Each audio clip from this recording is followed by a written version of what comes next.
Hello and welcome back to Off Track Podcast. My guest this week is a true legend of British motorcycle racing and a guest that a lot of you have been asking for, so we're about to deliver. With wins at the Northwest 200, wins in Macau, a British Championship, contesting the Phillip Island Classic, the Imola 200, countless endurance races, this man has been there and done it all and got the stories to prove it, which we're about to launch into. Before we do, please make sure you like and subscribe. Every like and subscription helps bring us more and more of these guests for you. Also, a massive thank you to Andy Daly for putting us in touch with this guest, because what a show. It's enough from me. Let's just get into it and let's listen to his stories. Because, ladies and gentlemen, this is Mike Spike Edwards. Spike, thank you so much for inviting us out to this beautiful part of the world. One of the best drives I've had to a podcast ever. It's quite spectacular, isn't it? Out to the beautiful area of Nidderdale in North Yorkshire. It's great to see you. How are you? Fine, thank you. Yeah, all good at the moment. Excellent. We've got so much to get through. Okay. You've such a varied career, going back from the early days with the 350s, as we can see with the pictures behind us, all the way through to the classics, the super monos, in between Northwest 200, British Championships, Supersport, Macau. And Macau as well. Yeah, Macau's on the list as well. The endurance with phase one. World endurance, yeah. Superbike, European superbike, blah, blah, blah, blah, blah.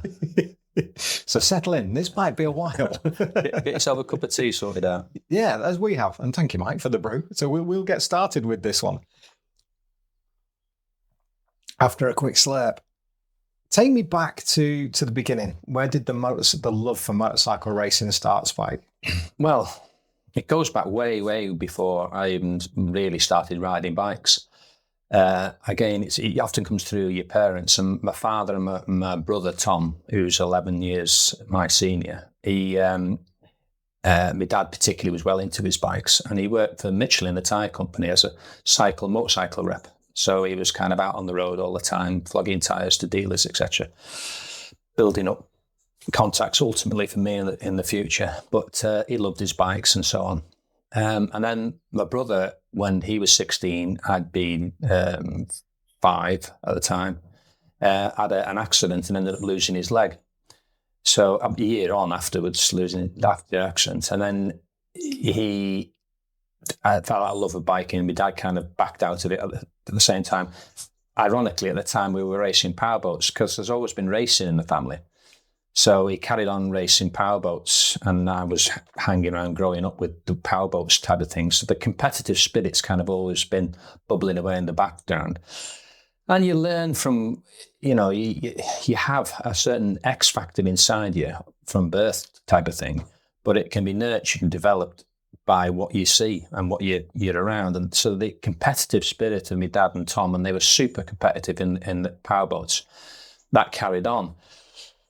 Fast forward a few years, and then my dad got involved with Michelin a bit more heavily, and used to run the Michelin tyre service, do the Grand Prix, British Championships, not much club racing particularly, but all big international events.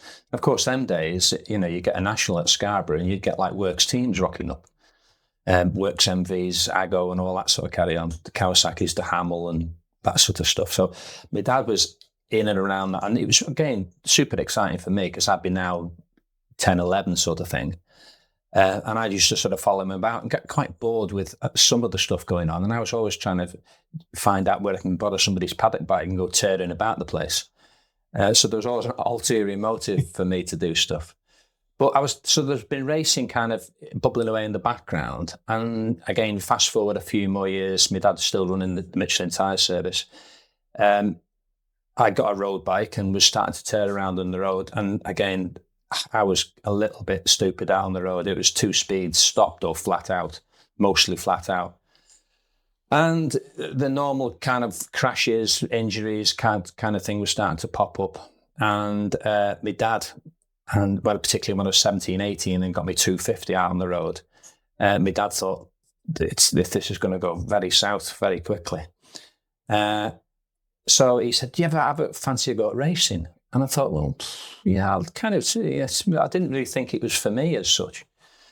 So again, my dad, who was my hero, he kind of could see there was a bit of pushback from me, and there's no point pushing a closed door. You know, I see it in the paddock when I'm coaching people.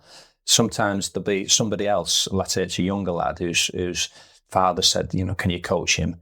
Well, does he want coaching? Is he there for the right reasons? Because people do it the wrong way around, sort of thing. Anyway, my dad sort of said, well, I tell you what, a mate of mine wants a helping hand at the local club to me, which was Aintree. And he said he wants a hand sort of like changing wheels and this, that and the other. I thought, I was into mechanicking in that. So I thought, that'd be great. I can get involved with the mechanicking side of stuff. So we went along and I looked at the racing instead of just watching bikes going past and thinking, do I want to do that or not? I was kind of involved, getting the mechanic in and going. You didn't go out to the grid on a club race, but you got all to the prep area and out you go, sort of thing. I wanted to do it. From that point onwards, I thought, I've got to do this. Literally from that race meet, and I came home, sold me road bike, sold everything I could, bought another bike, which we went racing with, and my first race bike. And up until that point, my dad was pushing me to sort of make a decision, try to get me off the road or give me an ulterior push. And of course, then going back to them days, you didn't do track days. Track days didn't really exist. If you wanted to go on a track, you kind of went racing. But there was a few people bubbling away in the background, and Clive Horton, a racer from the sort of 70s, 80s, he ran a race school. So he said, let's go and do this race school to Oulton Park. And I can tell you a story of driving from home, from Wigan to Oulton Park through Warrington, because I was on L plates at the time. And that was a bit of a hairy trip in itself. And so we got to Oulton Park, and you can imagine the scenario. It's February, raining, mist in the mizzle in the distance, a dreadful cold day. We were absolutely soaking wet by the time we got there because we rode there on the bikes. Not the day you need it. Not the day I needed it at Oulton Park. And then there they were, these beautiful Kawasaki KH400s as the school bikes with knackered Dunlop, what do they call them now? KR164s, little triangulated, and not in good nick, going out on a wet track. And I thought, of course, no tyre warmers, no grip whatsoever. So I wobbled around for about 3 or 4 laps, and thankfully, somebody upstairs was looking after me there, and the middle cylinder exhaust pipe fell off, and the studs fell out or something. And they hadn't got a spare bike, and they couldn't fix the bike. So it was the end of the day after 1.5 sessions out on track. I said, look, let's call it a day sort of thing, and got out of it. And even then, I wasn't because it wasn't a great feeling. If it had been a lovely sunny day and it was a great bike, it might have been wanted. But even then, I needed a push. But after I went with my dad's friend out on the track helping out, it kind of pushed us over the limit. I thought, I've got to do this. And you go fast forward then to my first race, and from then on, I just loved it, and I still do. I still wake up in the morning and I just want to go out riding a bike. See, the thing that I love about this, and this is the great thing about your story, is, and we spoke about this before we started the recording, it hasn't finished yet. No. It's still going. There's still so much going on. There's still so much that you have to offer the sport and to riders in terms of coaching, but just how much you love riding motorcycles. Oh, yeah. I mean, a lot of people have said to me over the last sort of 10 or 12 years, whatever, saying, you know, when are you going to retire? When are you going to stop? And it's a filthy word, I think, the word retiring. And what do you do after that? I mean, it's kind of ingrained in my DNA. I wouldn't know what to do. I mean, ironically, I've got a bit of a plan B if things did go south. I'd love sailing. I'd like to go sailing. Okay. I sailed as a boy, power boats, not power boats, but proper sailing boats. Yeah. And I'd like to go sailing again. And I might come back to it in another life, maybe, I don't know. But anyway, I don't want to stop. I have no imagination of stopping. And, you know, when they nail the lid on, I might stop then. I think that's what it's going to take. Up until that point, I want to keep at it. But rightly so, because you're in such a great position with your career that you haven't had to come to that junction where so many of your peers have come to, at a point where injury, circumstance, whatever, have deemed that they stop riding. Yeah. And they look a bit lost for a couple of years until they find value in what they do. That's because you throw so much. I mean, Danny Buchan's going to find that over the next year or two, right. Retiring at 31, depending on what he comes back to do. But when you've dedicated yourself to it for so long, it is in your DNA. What else do you do? Well, there's lots of facets that you know if you want to stop riding, but there's so many things you can do within the sport. So it's not like a closed door. But it's just getting the right thing, motivation to go out and even do that. Knowing which door to open and which one to knock on. Yeah. Well, a number of people have asked me would I be interested in running a team, particularly younger riders, help develop them. And it doesn't interest me at all, running a team. Why not? It's the pressure that the ensuing pressure which you would have. And I do have to say, and I mean this in the nicest way in the world, there's virtually no loyalty. You would develop a young rider who would immediately jump ship if a better offer came up, as opposed to go for a 2, 3, 4 year plan and really develop the rider how I would like him to develop, as opposed to just light the firework and off you go. And I've seen it many times over the years, that kind of thing happen where, you see somebody who's totally gifted and they're not being managed, or they're not being guided in the right direction, and they just fizzle out and burn because they just can't develop properly. And I would be so frustrated as a team manager trying to nurture somebody like that. And of course, you talk to any team manager and it's like pushing water uphill sometimes, trying to keep the whole ball rolling, managing sponsorship. I mean, you're much larger teams, your works teams and that, it's a completely different issue. But, your average kind of middle field superbike team or supersport team are basically posh club people. And, with a bit of money and backing a decent rider, good bike. But there's not a lot of difference. But doesn't interest me at all. The coaching side of it does. I'm 100% love the coaching. And the upside about the coaching is you can if you don't want to coach somebody, you don't have to. But again, if you're within a team and that's the guy you've got to coach, he might be a complete CUNT.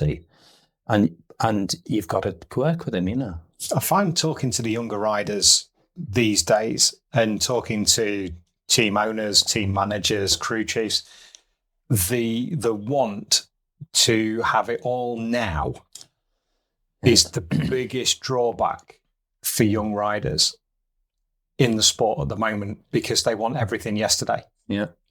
And they want to, as you say, the jump ship, they want to go here, I want to see that. But these are riders that are coming in now with the way that the sport's set up. And we're digressing slightly, but I think it's an interesting conversation that they're not going out to Spain and doing 4 or 5 years in Spain as Rory, Charlie, Max, younger riders like that have done. But now they're sort of 16 coming in at junior supersport level, super teens with the Kawasaki's, and they want to be on a superbike within 2 years. Well, I've sort of been there in a sense. You think you've made it. I mean, going back to 89, it was my the 7th year in racing. I was kind of doing British Championship. I'd won a couple of rounds. I was kind of got bikes from Yamaha, and I thought I'd made it. I thought, this is it, this kind of thing. Such short-sightedness, because again, there's so much to go and so much to go at. And I remember Roger Burnett coming up to us at Donington one time and said, I'd like to manage you. And I looked at him and thought, what are you talking about? I don't need a manager. I've kind of made it. And I don't regret almost anything I've done in racing, because you must never live with regret, because you can't do anything about it. Correct. I've made that decision. That was a decision at the time. It was right or wrong, didn't make any difference. But that's the one of the things in racing, probably the biggest thing in racing I regretted most, is not being managed and put in the right place and told to shut up instead of rattling on sometimes, and speaking up when you're kicked in the shin type of thing, guided pushed, and doors opened and all the rest of it. And of course, I've been kind of so close so many times and just missed the opportunity. And you wonder kind of why. And I think the management team, I mean, your modern superbike riders are nearly all managed. Absolutely. And you under the surface, you think, well, what do they need it for? They do. Because they're just human at the end of the day, and they can be almost flawed individuals who need that sort of nurturing. And if you're not, you can end up on the scrap heap very quickly. You'll see it with the young riders that you've coached, you know, the talent that's been coming through, the talent that you've seen that's fallen by the wayside, and the talent that has come through. But it's a fascinating concept because Roger doesn't take just anybody either. He hasn't got a stable of 10 riders that he's not a Carlo Panat or something like that, a MotoGP, where he has 10 or 15 of the best riders in the world looking after them. He's very considered about who he chooses. But I think if there was an opportunity for more of that in the sport, I think it would have a different landscape on it. I mean, even at British level. Yeah. I mean, from my perspective, I just don't know where I could have gone if I'd had the right door opened and so on. You know, the older I get, the faster I'm getting in my book. but no, but seriously though, that's the title of the show. Roger, a lovely bloke, and he was still racing at the time. And in fact, I often sort of say to him when I meet him, I've said it many times now to him, I suppose, but at Snetterton in 91, which was my first year of Superbike, he pushed me off the rostrum at Snetterton. Going into then, the circuit was a different shape, and you went round Corum's short straight into a right-left chicane and over the start-finish line. It was all about getting to the chicane first. And I think Foggy and Hizzy had gone. They were away. And I was chasing. No, it's Bob Mack, I think it was.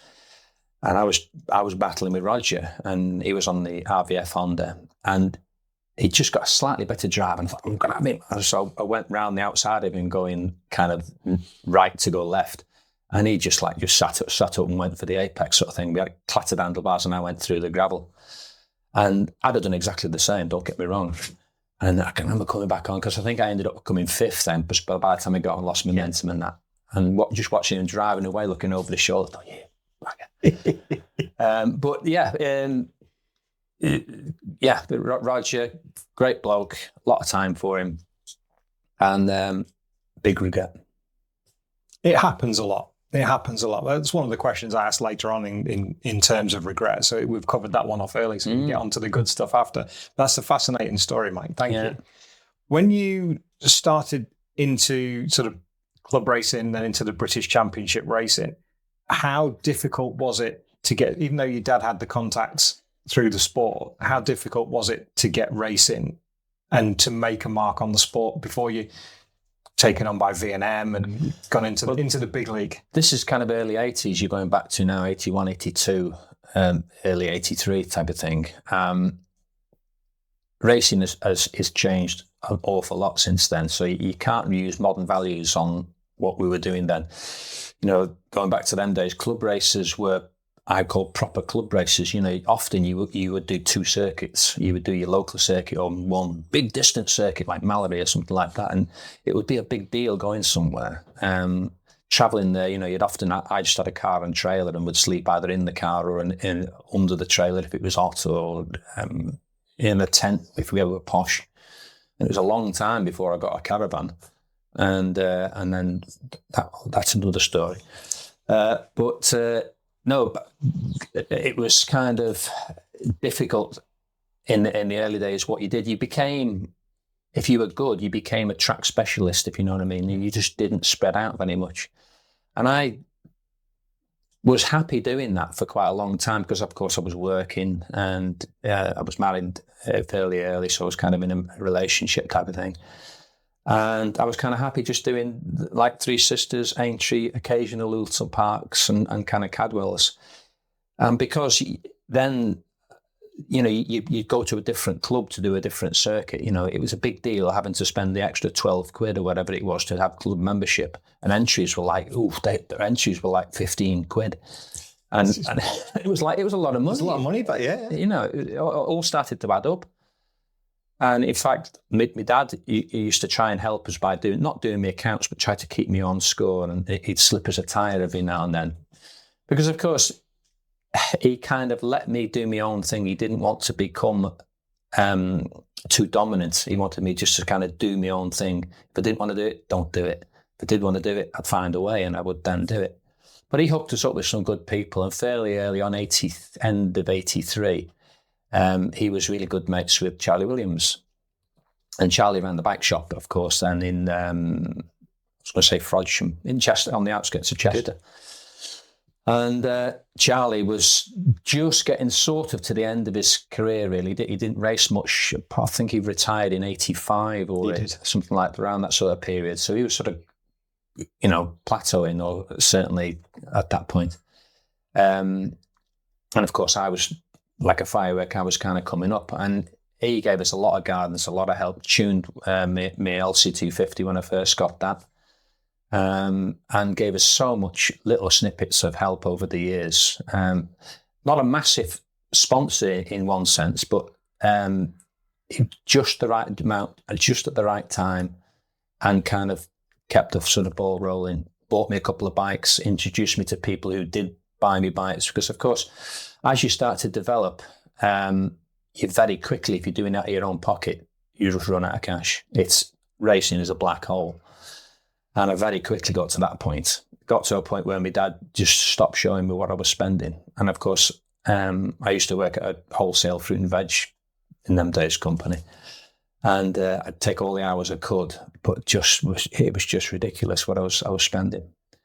And I could have spent a lot more. We were turning tyres around and putting. We had a tread cutter, so we'd cut treads in them. We cut treads down to the canvas, and we'd use boot black because the canvas is often a different colour than the tread. Yeah. So we'd cut it out and ship it down to the thing. She'd put some boot polish in there to keep it looking black. And it was quite amusing. I remember at Aintree one time, my dad he looked at my back tyre, which was absolutely bollocks. And he said, we're going to have to put a new tyre on that. So he went and saw Tony Salt, who was the guy who got the tyres from Aintree, and put a new tyre on. I come in after practice and I said, your bike feels really weird. It feels completely different. He says, yeah, you've got grip for one. and you've got to learn that. I was learning. You absolutely have. I was learning on this sliding scale of going into no grip and still pushing on, sort of thing. And it was partly because I just couldn't afford a tyre. When we started doing, particularly when we, as a group of riders, we used to cluster together to share a van to go somewhere to keep the expenses down. And again, I can bore you to death with many a story of that. And that's what we're here for. We'd go to like your distant meetings, like Brands and Thruxton and places like that in Castle Coombe. And the first thing we do as we get there is go around the bins to see what was in the bin, whether we could utilise it, whether it was a bit of scratty fairing which we needed, or makeup. And certainly tyres were like gold dust. Even if they were slightly knackered, they were almost certainly better than the tyres we were running. And then it was a debate whether we could afford to get somebody to change the tyre there for us, or whether we were going to do it ourselves with tyre labourers and that. And of course, no balancing in that, because the stuff that we got away with, or I got away with, and again now you think to yourself, my God, it's not just changing the rubber, is it? With the weighting of the tyre and the weighting of the wheel, and suspension. There's so much going on. We we were riding just then 250, 350 LCs, and they were just road bikes, really tuned up, hopped up road bikes. And we hadn't got I hadn't got a clue how to set up a bike. It was a case of just ride it fast. And that was all I knew. And then I saw somebody, I remember once somebody there, and they had a different coloured spring on the suspension on the back, and I thought, that's unusual. So I looked at it, and like it was a completely different unit. And I mean, it was allowed, you could do it. Yeah. And I thought, why has he changed his suspension? So I think, mine's all right. It kind of goes up and down, it worked. And I had no idea at all. And so, of course, then you start to learn about, basic setup, how to make a bike handle, how to make it stop, turn. And then you think, it's like the penny starts to drop all of a sudden. But yeah, early days, I mean, crash and burn, just, I mean, for me, my early days are my fondest memories because it was real racing, seat of your pants stuff, just absolutely loved it. And of course, big eyes every time we go to a new circuit, and it's like, oh, hell, this is amazing sort of thing. Get absolutely hammered, of course, because I had no idea where it was going. Doesn't matter. Doesn't matter. But that's the fun of it. And you hear from riders over the time, and the more often you do these podcasts, as we've said before, the fun stops when it gets serious. In a lot of ways, because there's a lot more at stake. There's a lot more. There's teams, there's setup, there's managers. But those early days of getting to grips with racing a motorcycle. Oh, it's carefree. Yeah. Absolutely carefree. But we'd arrive often when I used to knock around with a guy we called it the Bad News Tour. Because if you remember them days, there was a TV series called The Young Ones. Yeah. And the young ones used to have this knackered transit. They used to go around, and one of the guys had a transit exactly the same colour, exactly the same. And we'd squeeze as many bikes in as we could. We'd have a trailer on the back with 3, and we'd often turn up at the circuit with 6 or 7 LC250 350s everywhere we could, and about 10 bodies in the van, squashed up against the back door. And the amount of times I've been travelling to a meeting, sat on a jerry can with a cushion on, leant up against the back window of the van, the back doors of the van. And we're there. Oh, how is it? And then fall out. Where's the bar? Fantastic times, but would I do it again? Of course I would. But you can't because you would inadvertently you'd use experience. Now, my days of sleeping in vans are over completely. I would never do it again. Waking up face down in a puddle of water sort of thing. It's not good. No. We look at what people have on track days now. The setups they have with tyre warmers and the gazebos and 20, 30 grand's worth or more of machinery. The average track day when you go to now, if you walked up the, say, Donington Park pit lane, you would, and you go back 15 years to let alone 30 years, you would think you were at a GP. The amount of stuff they got. You see people putting sets up and whiz around comfy chairs, which grinds my gears completely. And that's what he was saying about the younger kids. Yeah. They want the nice shirt, they want the shirt, they want the hat on, they want the glasses stuck on top because that's what they see Pedrosa and all that lot have. Yeah, that was an old name. I'm sorry about that. No, it's right. I was thinking of Acosta today. But that's they to that in their mind, they that's what they want. They've made it sort of thing. Yet they're scratching at the surface of where they are. And again, it's instant gratification, which you can't. It's a sport where you can't really have. There are very few people who've come from virtually nowhere and have what I would call made it onto the scene in 1 or 2 years. You've got to do the background work to build up experience, knowledge, control, and get a package together if you want to sort of move forward properly in racing. Oh, it sounds like an old man speaking that, doesn't it? No, but it's right though. This is what and our audience are of similar age to us. They are 35, 40 plus. The biggest percentage of our audience, I think about 60% of our audience are 45 to 60 plus. So they understand the history of the sport. And for those who are younger, it gives them a real insight into how it was when I used to go and sit on the grass banks when I sat at Cadwell in the mid 80s and in the late 70s, watching Will Hartog and Reg and Barry and Mick Grant and the rest of them.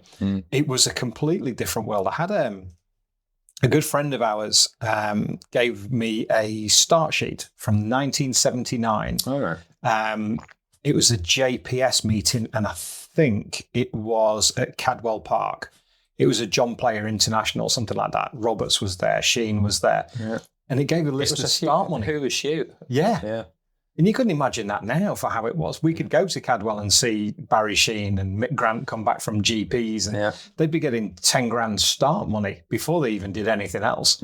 Charlie in his little cabin at Cadwell dishing out the brown envelopes. But it's big business now. It's a proper business. You got to imagine Stuart passing on start money to people for lining up. It's weird how racing has changed in that respect. I mean, my kind of, I wouldn't describe it as heyday, but in the sort of middle thick end of the 90s, was a good period for me. And I could make quite a good earning there because you get obviously free tyres, plus you get tyre bonus, you get support off other products on the bike. You're being paid a wage. You didn't obviously have to pay for entries. All that kind of thing was picked up from you. Because realistically, by 92-3 onwards, I never bought a bike again after that. But I rode other people's bikes, or I had bikes given me, that sort of thing. I've owned a couple of bikes after that, but there are coaching bikes or bikes I've just done for a giggle and made to go racing. That's more latterly in my career. But yeah, in them days, you could genuinely make money. You go to the Northwest and that, and you get some proper money, proper start money. You get lap money, you get qualifying money, and if you, on the assumption that you kept circulating and you managed to finish somewhere in the sort of top 5, you come away, with a month's wage easily in your hand. I've not been there for a long while, but I'll lay money. It's not the same anymore. There's certainly an amount of money kicking about, but the way it's distributed, the way the whole prize money kind of works out, is it doesn't kind of work like that anymore. No. You don't see on the programmes now, first, second and third, it's 1,500 quid for the win, 1,000 and 500 pounds. That doesn't exist anymore. But nobody would begrudge them that either. That's it. It should be 3 times that. It should be. It should be. You don't go to a snooker terminal. He gets 50 quid for this. He gets a 147. Oh, it's 200 quid. It doesn't happen. It's nice 100 grand nearly, isn't it? For the amount of money that's involved in this. And I'm not decrying them. Anyone who earns money out of any sport, absolutely, it's kind of their comment. Fair play. It just shows really how, I want to use the word poor relation motorsport is to the motorcycle world. The difference between touring cars, F3, F4, Formula 1, compared to what the equivalent is on 2 wheels. Doesn't make any sense. No. And it's... Hello. And it's far more exciting. Our sport, infinitely more exciting. Oh, yeah. And the touring car guys or the car racing guys, look at our sport like, are you kidding? The Americans have a completely different outlook on sport as a whole anyway. And I've done a little bit over there. But partly the problem with the States is America is 52 countries rolled into one. And it's so big, they don't really have a national racing championship as such. It's more like a state or interstate or east-west type of thing. It's very broken up. And it's, we consider ourselves super lucky with the British Championship. For me, is immense for the quality, depth of field, the amount of circuits we've got. And I wouldn't like to try and keep the ball rolling sort of thing and organise it all. I certainly wouldn't. But we've got it really good. I think it could be better, it could be improved, but I think we should stop whining to a point and appreciate how good it is. I couldn't agree more. The last couple of 3 seasons have been the best we've ever seen in terms of how the championship finishes and the way that Stuart and his team. Were you shouting at the telly at the last brands meeting? I was there. Oh, you were there? Yeah, we were on the back fence looking onto the Cooper Straight at the back. Oh, yeah. So there's 2 big screens at the back there. Yeah. And having worked with Kyle for a couple of years and becoming good friends with him, but also getting to know Tommy really well, it was like, well, if Kyle wins it, great. If Tommy wins it, back-to-back champion on different manufacturers, great. Yeah. But the last 2 or 3 laps, just mental. Insane. And the amount of coverage it's got globally is testament to the sport and to the 2 boys that put it on and the teams that are behind them. Yeah. So, yeah, it couldn't have been a better finish, but absolutely incredible. When the time came for you to leave the sort of the club racing behind, when you were club racing, just go back a second, was that like Derby Phoenix and Retford and District, or was it a little bit? Formula 5, was it? Club, Aintree. The Aintree Club, obviously, I spent an awful lot of time with. I wouldn't say too long with, but I polarised too long. I was kind of happy. I was sort of treading water for quite a long time. It was good in one sense because I developed as a rider. So when I did start to, spread my wings a little bit, I was already sort of quite capable when But again, it's one thing I do say to riders who are developing. I said, develop not just at a couple of circuits. I said, get yourself everywhere. There's zero point in you rocking up at a circuit, particularly at club racing where you get such little practice. There's zero point in you rocking up there and expecting a result when you've got like 8 minutes practice. You will just end up sitting on your ass trying to keep up. So it says, go and do lots of stuff. I mean, now you've got the advantage of loads of track days. Absolutely. And MSV encourage it. They do their own track days, don't they? So you can do track days at Brands, at Alton. There's no real restriction as such, apart from noise, which is obviously becoming a bit of an issue. But in terms of learning the track and just finding out which way it goes. Potential is now you can rock up at a first event at a circuit and you've done 2 or 3 events there in reality. You've done lots of laps. I mean, again, going back when in my earlier days, when I was with certain limited clubs, you'd have to sort of ring round.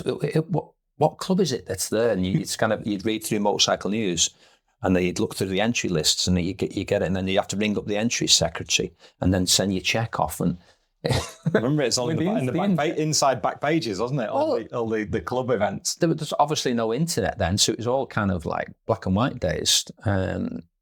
But yeah, you kind of, you rocked up at the circuit and you had to get on with it.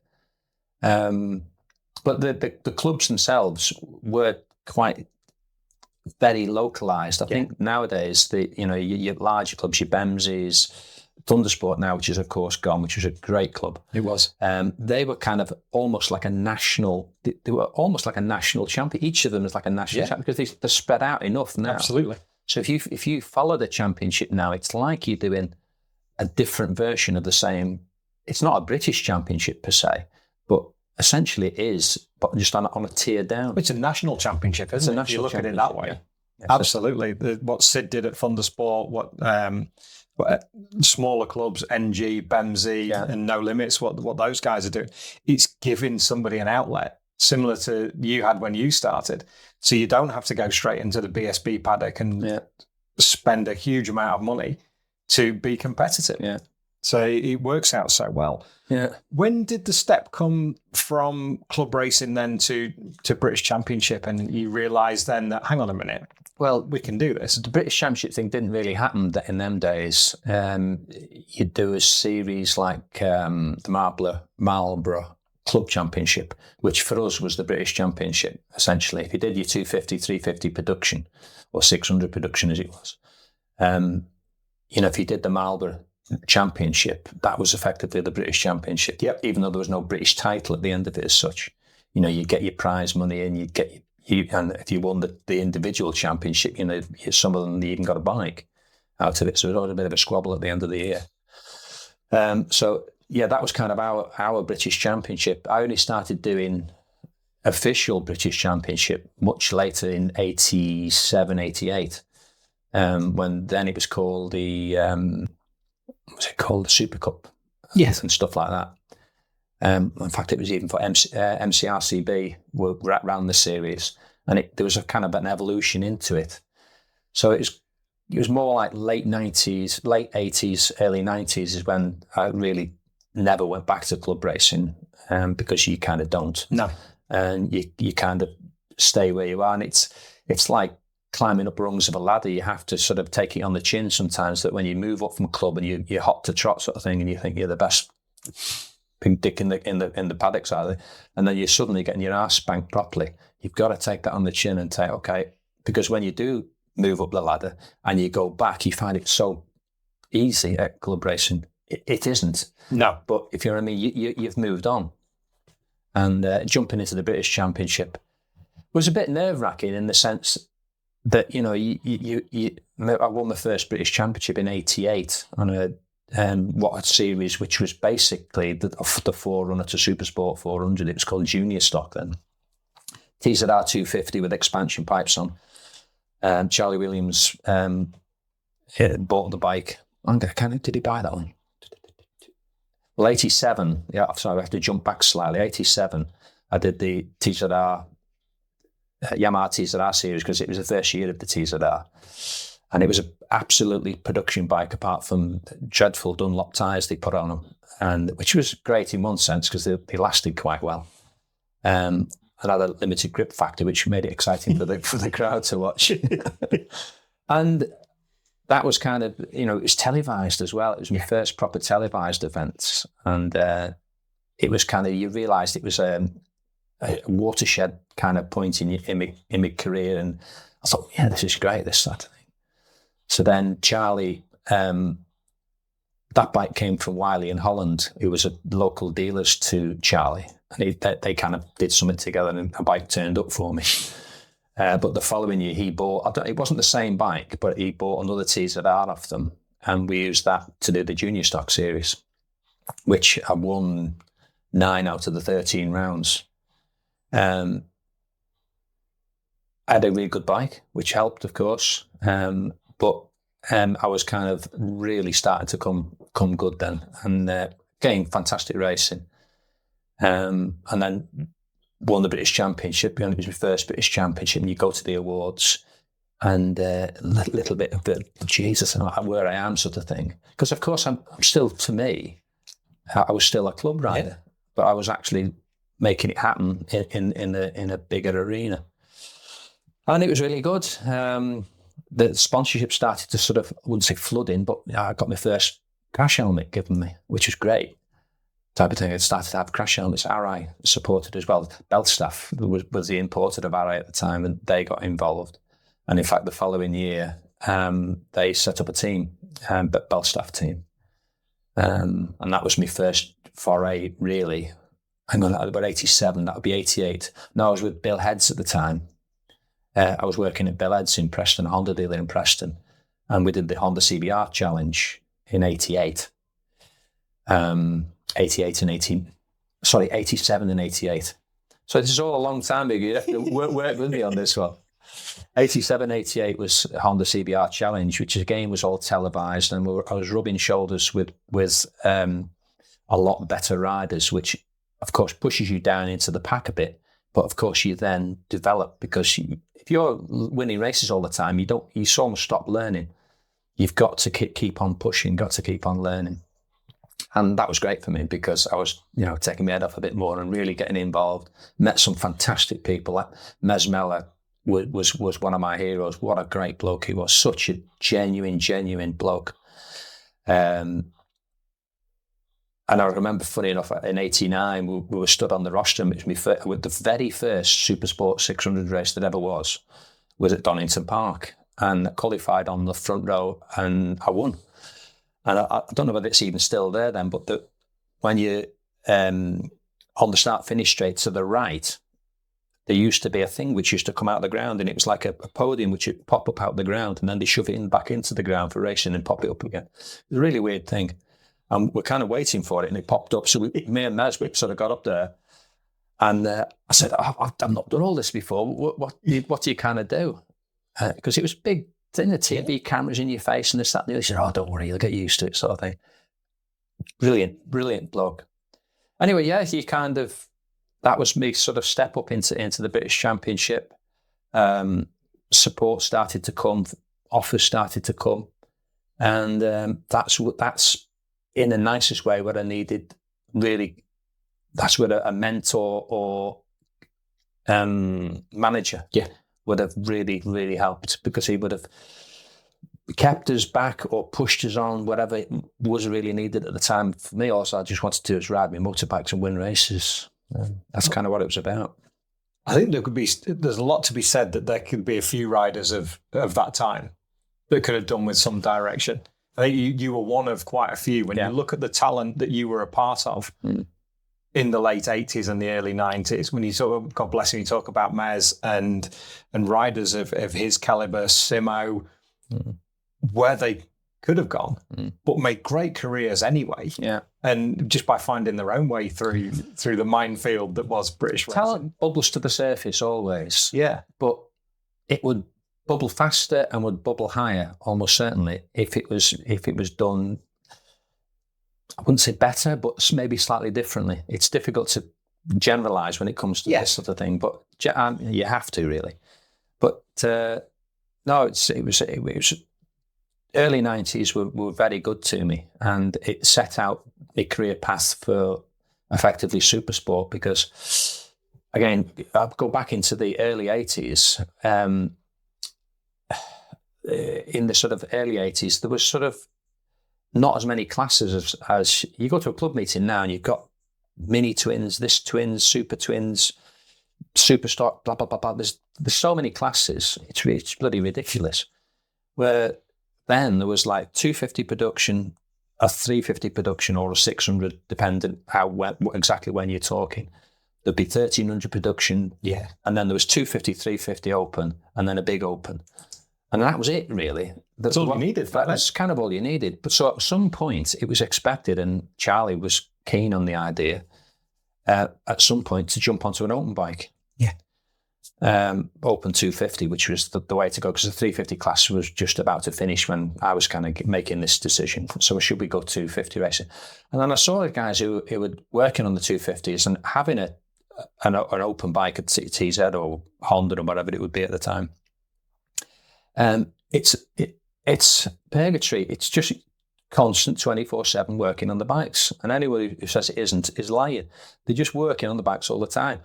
We used to put air in the tyres, fuel in the tank, shake it so you could see if there's oil in your oil tank. Yeah, there's a bit of oil in there. And then get to the bar. You know, I thought, I don't want to go down that route.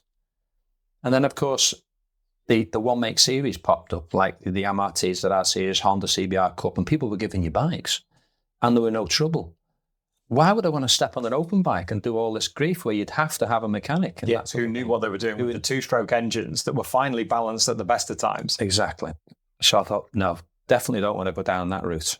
Again, I don't regret it at all. No. I mean, I've come back to them, ironically, with the classic racing the earlier TZs and ICGP and all that sort of stuff. And they're great.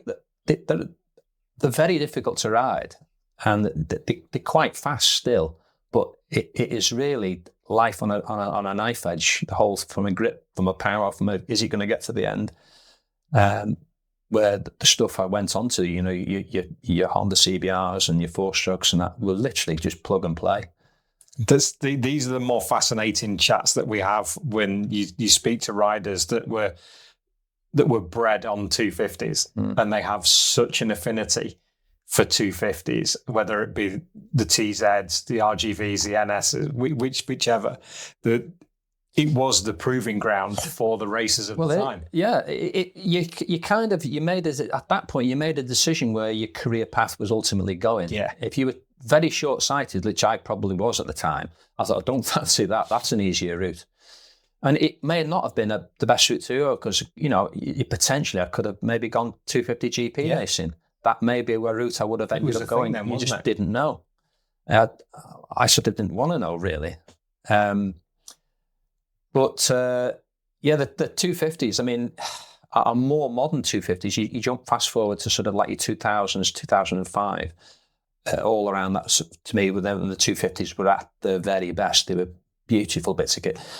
And when you ride a bike which is designed from the drawing board, with only racing in mind, a pure race bike, they're glorious things to ride. They really are. Because when you wander around the paddock now, 99% of the bikes there are road bikes. Yeah.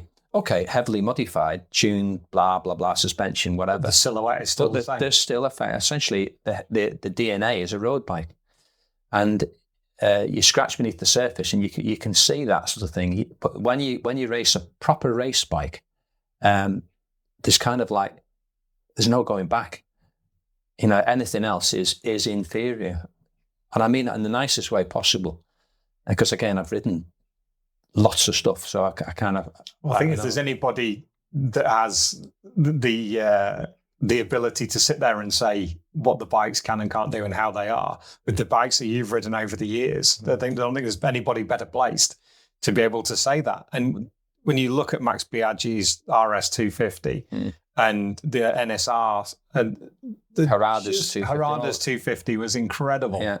And Honda's, Yamaha's, I don't think there was a huge hill of beans to choose between them. No. But at that level, of course, if you get 1 horsepower or a slight better power delivery, you're a lifetime away from the rest of the field. You put one in the paddock now, it would draw the biggest crowd. Just start it on and just put it through a warming cycle. And you don't even need to run it. out on track, just to have it in the paddock and just smelling the smell, which can take you back now as being kids. Well, it's quite funny you say that, because in '94, the story of Macau really is what I'm running into. I've not ridden two-strokes for many, many, many years. So again, I'll jump straight into it. No problem.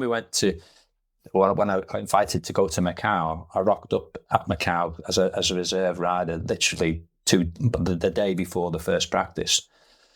Wanders into the garage, and there was Serge Rosset, who was the MD of designed the Rock 500s, and he was looking at me very curiously. And Mike Trimby, who'd organised it, always stood next to him, and I knew Mike reasonably well at that point. And Mike was an absolute gem of a bloke, lovely bloke. He introduced me to Serge, and Serge was Swiss, French type of thing, and very. Once I got to know Serge, again, brilliant bloke, but he was this bloke turned up sort of thing. So he said he wanted to know about me, and he said, what have you ridden recently? I said, on the CBRs and this, that, and the other, and not a lot else at that point. And he said, what two-stroke did you last ride? I said, 250 Yamaha, and he assumed it was a TZ, and later on in the conversation, I said, I've never ridden a race bike. I'm just about to step on his Works 500. And he's looking at the bike, and I said, what's the gear change? And he said, it is 1 up, 5 down. And I said, that's no good for me. I said, I used to run it road change. So I said, can I take it? So okay, turn it into road change. And I'd got on board with he was a little still testing the water with me. I've got to break this cycle, as it were. I've got to make it a bit light-hearted. And the night before the first practice, I'd done a lap of the circuit in a taxi. But the way the circuit layout is, some of the roads you can't actually go on anyway because of the one way, the wrong way, and that sort of stuff. So we kind of sort of done a lap of the circuit, and I got an A4 piece of paper of a circuit layout. So come the morning of the practice, first thing, because of course then, I think now even, that all the racing and practice is done at first thing in the morning, which is great. And I wanders in with this circuit diagram. I says, have you got any tape? What do you want tape for?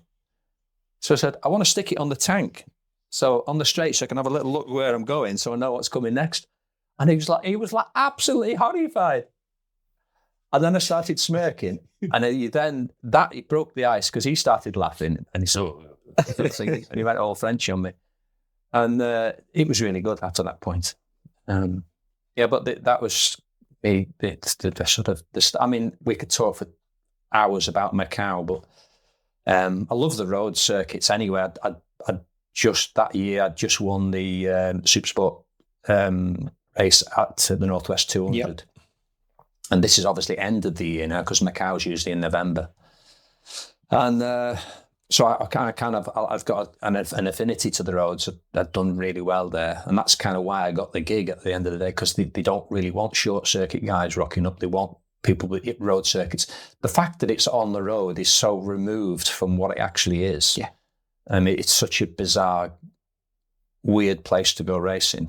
And again, I get asked, what do you feel like when you're riding around? And to me, it's almost an out-of-body experience, because it's so alien to what you should be doing on a motorbike. I mean, some of the corners you're going around and you're hugging the armco, and you have to get to know the armco, the shape of the armco, because occasionally, to you, it looks like a straight curve, but occasionally the armco just comes out a bit, or it has a bolt there. So you're going around, you have to occasionally go, just move your shoulder, because you're going to catch it on the bolt.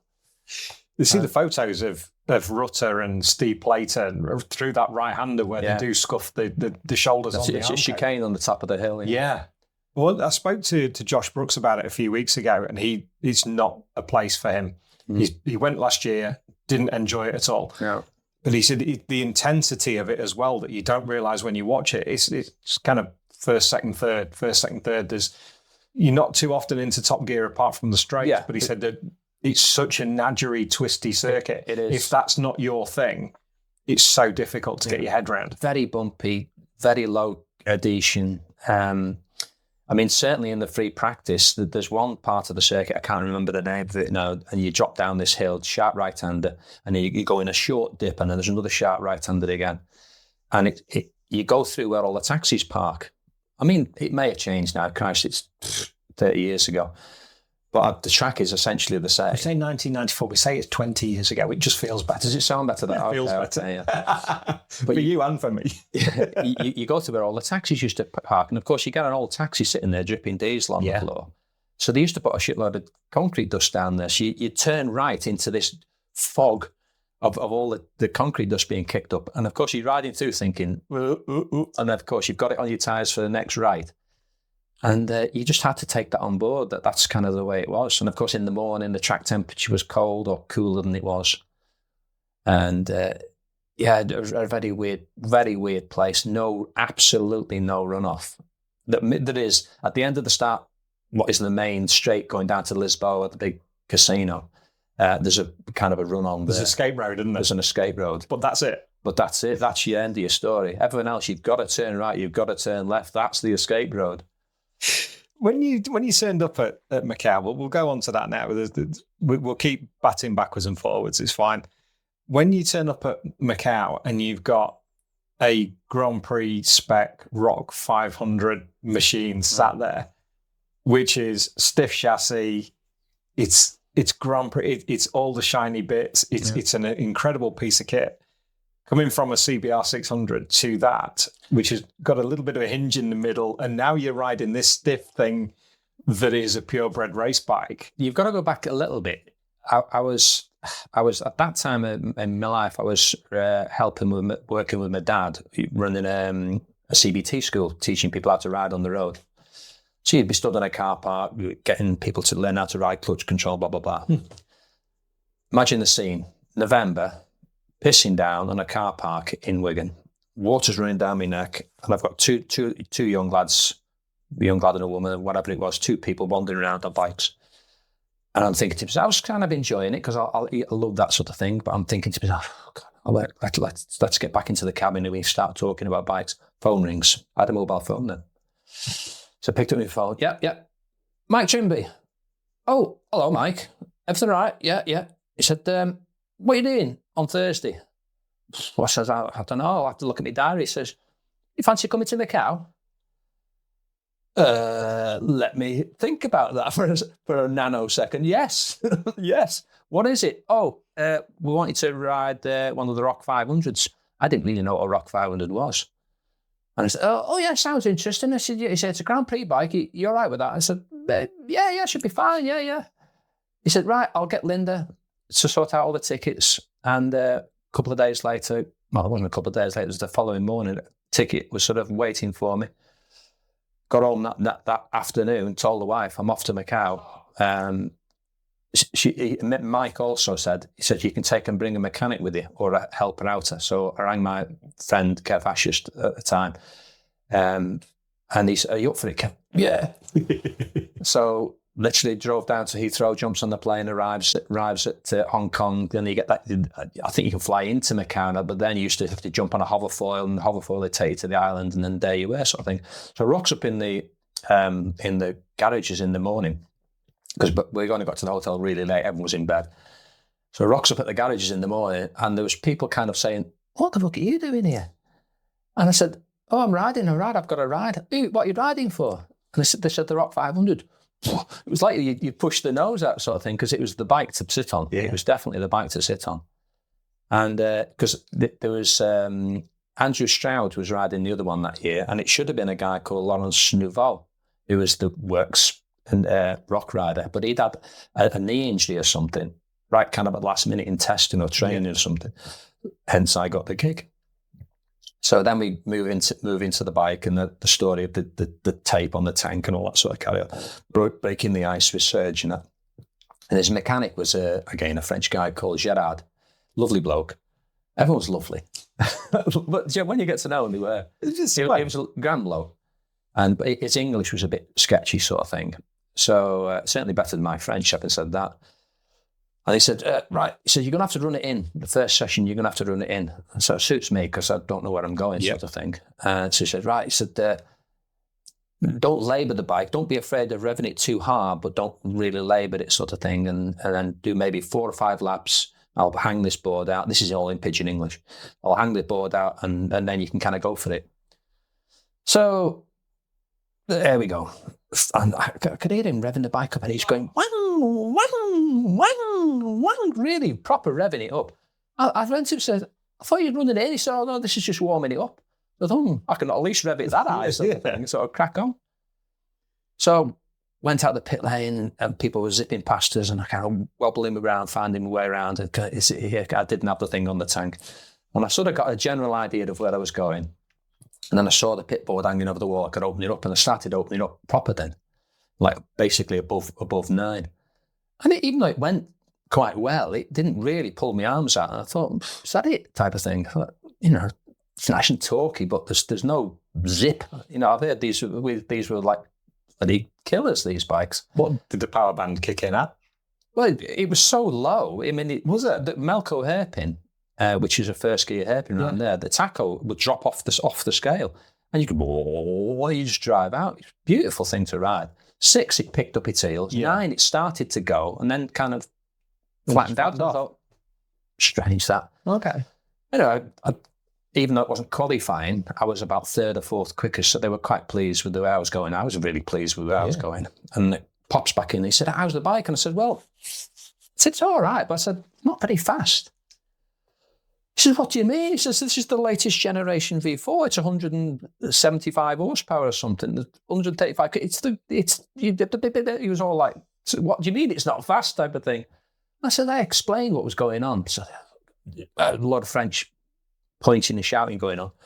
So they pull the fairing off. And we had loads of time. It wasn't until tomorrow, the next practice anyway. So they pull the fairing off, cylinders off, and they said, checking everything, put it all back together. And when they were putting it, the nose cone back on the fairing, they noticed the power valve, which was a servo motor in the fairing, with cables going down to the power valves. They noticed there was a mark on the fairing from the power valve. So the power valve basically was hitting the fairing, and it wasn't opening the power valves not enough or properly or whatever. So he said, we sorted it now, it'll be great now. So great, okay. So I went out the pit lane, what's fucking happening? That's what I was expecting. And I spent the entire session wheeling. Any gear, it didn't matter. It was mental. I thought, this thing is trying to kill me. Because it just went ballistic. Because of course, when you're riding a bike with the power valves aren't open and you get to 9,000, you just whack it open like that, and it's like riding something with loads of traction control. It just kind of gently accelerates. Just drives away, and then gets to sort of like 12,000, and then sort of starts slowing down because it's had its day. All of a sudden, this thing got to 9,000, and went whack, and hit me in the face, sort of thing. I mean, there's a really fast corner there. You go over the start-finish line, fast left, it's 4th gear, 5th, 6th, back down to 5th, this fast right-hander, come out of it, 5th, back into top, and then a long run down to Lisboa. And like 5th gear coming out, you just pick the wheel up in 6th. I'm thinking, this is mental. And everywhere else, it's just wheeling its brains out. So I come in like that, and I said, how is it now? I was white, big eyes, and he said, it's working all right. It's working all right. And I'd gone about 3rd quickest again, so I was but I thought, I've got to learn how to ride this bloody thing. So then, at this point, we hadn't made a start on the bike, and I think 94 was the last year they had a 2-race program. I think from that then on, it was just a single race. Anyway, we had 2 races to do. So I said, I've got to learn how to practice. And I tried to practice start as you come out into the pits, onto the main straight. I tried to practice start there. It's absolutely useless. Big wheelie, nothing. Like, fucking hell.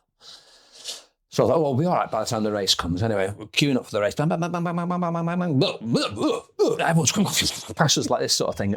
And Tim Leach came past us and caught my leg with his foot peg. In half there. And I thought, I was nearly last into the first corner for the first race. Anyway, I thought, it's horrendous. So I got towards the front, and then they red flagged it. And I think someone was killed. Big crash. So they reformed us on the grid, and we did a second start. And then it was an aggregate of the first race, sort of thing, how far we were, this and the other. So started this again, a really crap start. And then I got to the front, I started to pull away, but they aggregated it, and I ended up finishing, I think, second. Hislop won that, McCallum was 3rd. Yeah. And then it was on to the following day, later in the day for the following race, which again was a joint race. So I said, I've got to learn how to practice the start. She said, oh, no, we can't do too many starts on the bikes. So the clutches are basically 2 starts, then they're finished. So again, another two shit starts because of the stop race. And I won the second race overall, but then they aggregated the times because it was all on a time thing. And ended up, Hizzy ended up winning the whole combined race. I was second, McCallum third, and that was kind of the way the trophies were given out, and the prize money was given out, and they'll come to on that in a minute. So we got fast forward to 95, and I do Macau again.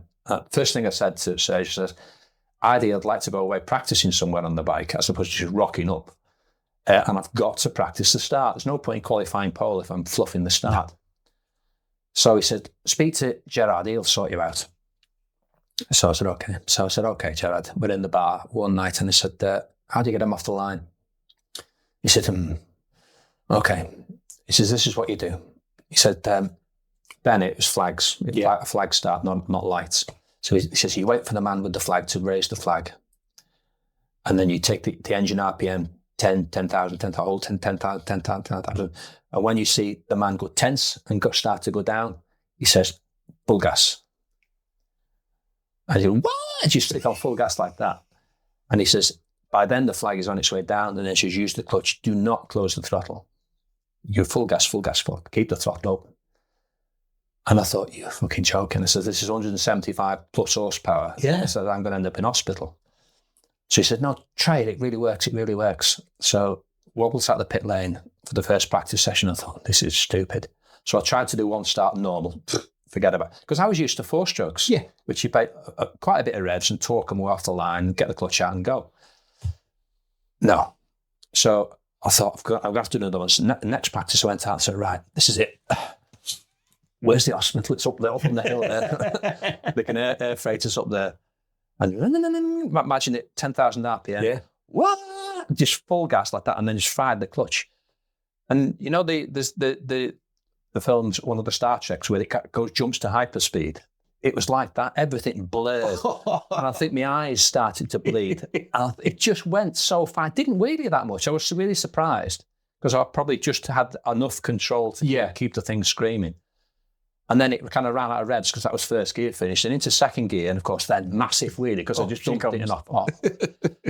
But that was how to get off the line. And you have to just torture the clutches. So I then realised that when he said that's why we only get 2 starts out of the motors, out of the clutches, that's because why. Of course it was just pained the clutch. Yeah. And that was kind of how you did it. And from then on, the start of the race, I made a great start. 96 made a great start. And didn't have to worry about the starts from that point on. But you've got to learn. Because that's how it's the process of learning, isn't it? Yeah. Whatever you do, whether it's hosting a podcast, whether it's becoming a British champion, winning at Macau, there's a learning process that goes in with it. And that's part of the journey. It is. Without a shadow of a doubt. So to come out of Macau with 2 wins, pole position, lap record. Yeah. It was a pretty successful time over there. It was brilliant. I really enjoyed it. I mean, it is a very weird place, is Macau, and the race at the end of the day is end of the season sort of stuff. And I wouldn't say it's a jolly, because it is a bit of a jolly. But when the flag goes down or the lights go out, if you're a racer, you're a racer. You still want to win it. And in fact, what was funny at 95, it was going to be basically between me, Hizzy. No, Hizzy wasn't there. Me and McCallum and a German. I can't think of his name. It's just jumped out of my head. Stefan Mertens. Stefan Mertens. He was. You were thinking of Andy McLeod? No, Andreas. That wasn't McLeod. I can't think of his name. Andy Hoffman. It was going to be between us, but he was on a Kawasaki, and basically after a couple of laps, you can usually shake off the 4 strokes. So it was going to be between me and McCallum. Phil knew this, and he said to us, we're in the bar one night, because again, I love Phil to pieces. He's a maniac, but he's a lovely bloke. A lovable maniac. And in fact, in 94, I shared a room with him. Sorry, in 95, I shared a room with him. 94, I shared with him in mechanical. Never again. And we shared a room with Phil, and again, I can tell you some of the stories about that, not all of them. And he said, prize money, Mike. He said, let's make a bit of a show of the race. It doesn't really matter who wins. He said, and then we'll split the prize money. Fuck off. That old chestnut. You're not having the win. You're not having the win, mate, at all. Was he on a factory Honda then as well? No, he was riding Joe Miller's RS. Okay. It was YZR 500. It was a proper 500 Yamaha. I think that was an ex-works bike, but it was a proper Yamaha where the Rock was a factory motor, but in the Rock chassis. Right. In fact, it's up on the wall there, for instance. This one? Yes. There's the one behind us. Don't know. I can't see it. Yeah, that's it. That's the Rock, and that's the YZR 500, which Phillip ride. Now, Phillip, while we're talk about the 95 race, it was basically between me and him. We cleared off from the group. Stefan hurt his neck in practice, and he was kind of like racing, but he wasn't on it. Andy Hoffman hung on to us for a while, and then we cleared off, so it was just between me and Phil. And you're ticking laps off sort of thing, waiting to get to the end of the race, because if he got in front, I thought to myself, should I follow him? But riding with Phil, it's like an accident is about to happen at every corner sort of thing. I don't know whether he's changed that much, but he was always on the edge of what he could do sort of thing. And I thought, I'm better off staying in front of him, I suppose. So I led for most of the race, and then I could hear him behind us getting more and more agitated, trying to get past us. And I thought, right, coming to the end of the race, 2 corners from home, you come sort of out of the town, as it were, and you come to the seafront, and there's a sharp right hand, I can't think what it's called now, and then you're dead straight into the last corner, and then you make the own line, quite just a simple couple of corners. And I thought, right, he no matter where I brake, he's going to brake later than me at one of these corners. And again, it's not the place that you do it, because there's no runoff. So I thought, right, I've got to trip him up, basically. So we're coming into the next to last corner, and I didn't brake that hard, and I didn't brake that late. It was kind of like looked like I was making a bit of a lunge, but I actually braked almost earlier than I did. And Phil come hooning into it on the inside like that, braking kind of way later than he would normally. And of course, he ran hideously wide. And I, of course, was hoping he was going to do that, dropped underneath him, and then wheelied the way to the last corner, which I knew he was not going to get us then, and then took the win. So yes, I felt guilty almost, but I sold him a pup, and it worked to a treat. But again, great bloke, a lot of fun to be with, and a pain in the arse as well sometimes. What are your best stories from away from racing from Macau? Because anybody I speak to, whether it's Roger, whether it's Reg, Granty, anybody who's been out to Macau, there are so many stories. Some we can tell, some we can't. There's an awful lot of X-rated stuff which goes on there, which I can hand on heart I didn't get involved in. That's mechanic level stuff. Mechanic level stuff, yeah. I mean, the irony was, in a lot of the hotels you would go in there, I don't know whether it's changed, again, it's a lot of years, you used to go into there, and I think they call them goldfish bowls. So there's like a big glass window, and you'd see the girls, they'd sit there on these little steps with the little bag and the number.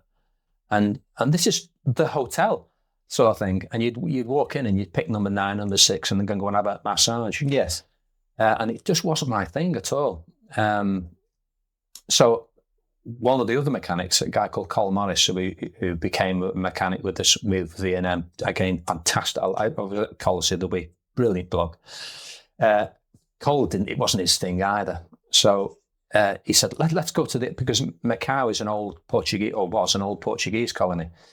And a lot of it now is super modern. It can be anywhere. But there was like an old part of the town, which when you're wandering around, just felt like you were in Spain, really. But said it was full of Chinese. So we said, let's go and see what the real place is like. So we kind of wandered off, and we wandered way off the beaten track and disappeared into the woods type of thing. We were starving by this point, so we thought, let's get something to eat. So we're looking around for something to eat. Anyway, we saw this place, and it was obviously a restaurant, no signage up, just like a house with a window and stuff and tables outside. So we wandered over, and the woman couldn't speak any English at all worth talking about. So she kind of waved us in, and we walked past other people. She's pushing sort of people out of the way for us to get in. So we wandered in. She took us up the stairs, and we're standing over boxes going upstairs. I thought, where are we going? And they had a posh bit upstairs, which had tablecloths on and stuff. So she sat us down, and there there was other sort of people there as well. So she gave us a menu, absolute waste of time, because it was just text. So we're kind of looking around, and Col, who could put it away when he wanted to, Col said, "Oh, well, some of that, and some of them, and some of that, and a bit of that." Okay. Oh, she said, yeah. Off she went. Anyway, 2 minutes later, this food started to arrive, and we ate like pigs. I've never eaten as much in my life. And I think they were just taking the piss, because it just kept coming and coming and coming and coming. Even Cole's thinking, fucking hell, I can't eat anymore, sort of thing. And we went to come to pay. I thought, it's just going to cost a fortune. And it was nothing. I can't remember what it was, but it was chicken feet compared to what we'd eaten before. And then we had to find our way back to the hotel. Of course, we couldn't find a taxi or anything like that. And Macau is a group of islands, and they've grown out into the sea now and reclaimed land and stuff. So I don't quite know what it's like now. But our hotel was on this other island we had to get to, and there was a bridge across it. And we thought, oh, it doesn't look far. We see the lights in the distance of the hotel. There's the hotel. Okay, now we walked for about 2 hours, it felt like, to get back to the hotel. So we should have got a taxi, Cole. But no, we'll be all right. And then when we get to the hotel, we're nearly dying. You walked your tea off anyway. That was definitely walked that tea off, yeah. But again, there's loads of story. I could go on and on. But it was a great time for me, a good time in racing for me as well. And it's given me a lot of feedback in the sense of credibility, or if you're a Grand Prix winner, which only is a Grand Prix, it's a GP. Absolutely is. I can actually put it on my CV that I won a GP, but it's good times. But that off the back of the Northwest as well, and riding with V&M with Jack and Steve, that kind of propelled you forward as well prior to that, to put you in that position, didn't it? To put you in that position in the first place. Yeah. By the 94 Northwest 200, I'd gone there for the first year with Tilston's of Stockton-on-Tees, Tilston's Yamaha, Peter Robinson, and Bob was the other guy, and Bob Tilston. And that was my first Northwest 200. Following year was with Magic Wheels, which was a satellite setup team run by Honda, RC30, CBR 600. Not a terribly successful on the RC because it broke. 93 went back with Tilston's, and then 94 I'd signed for V&M, but we were just focusing on Supersport. They didn't have a superbike at that point. We did the Northwest, and I loved riding on the roads. I thought it's tremendously exciting. You must never think of the dark elements, which are obvious in that sense. But when you're out on the track, you must respect where you are. And it was pre-chicanes, so that you go through Mathers Cross, which on a 600 was, basically flat into it, shut off, back a gear, drop it in, nail it, and then up back into top when you come out. It was a super scary corner. But you kind of treated it with respect, and you didn't dive under people. You followed people, and it was more about controlling the slipstream after this, because it was all about slipstream. Tactical racing. If you were leading at the wrong time, you'd never win. So it was all almost holding back.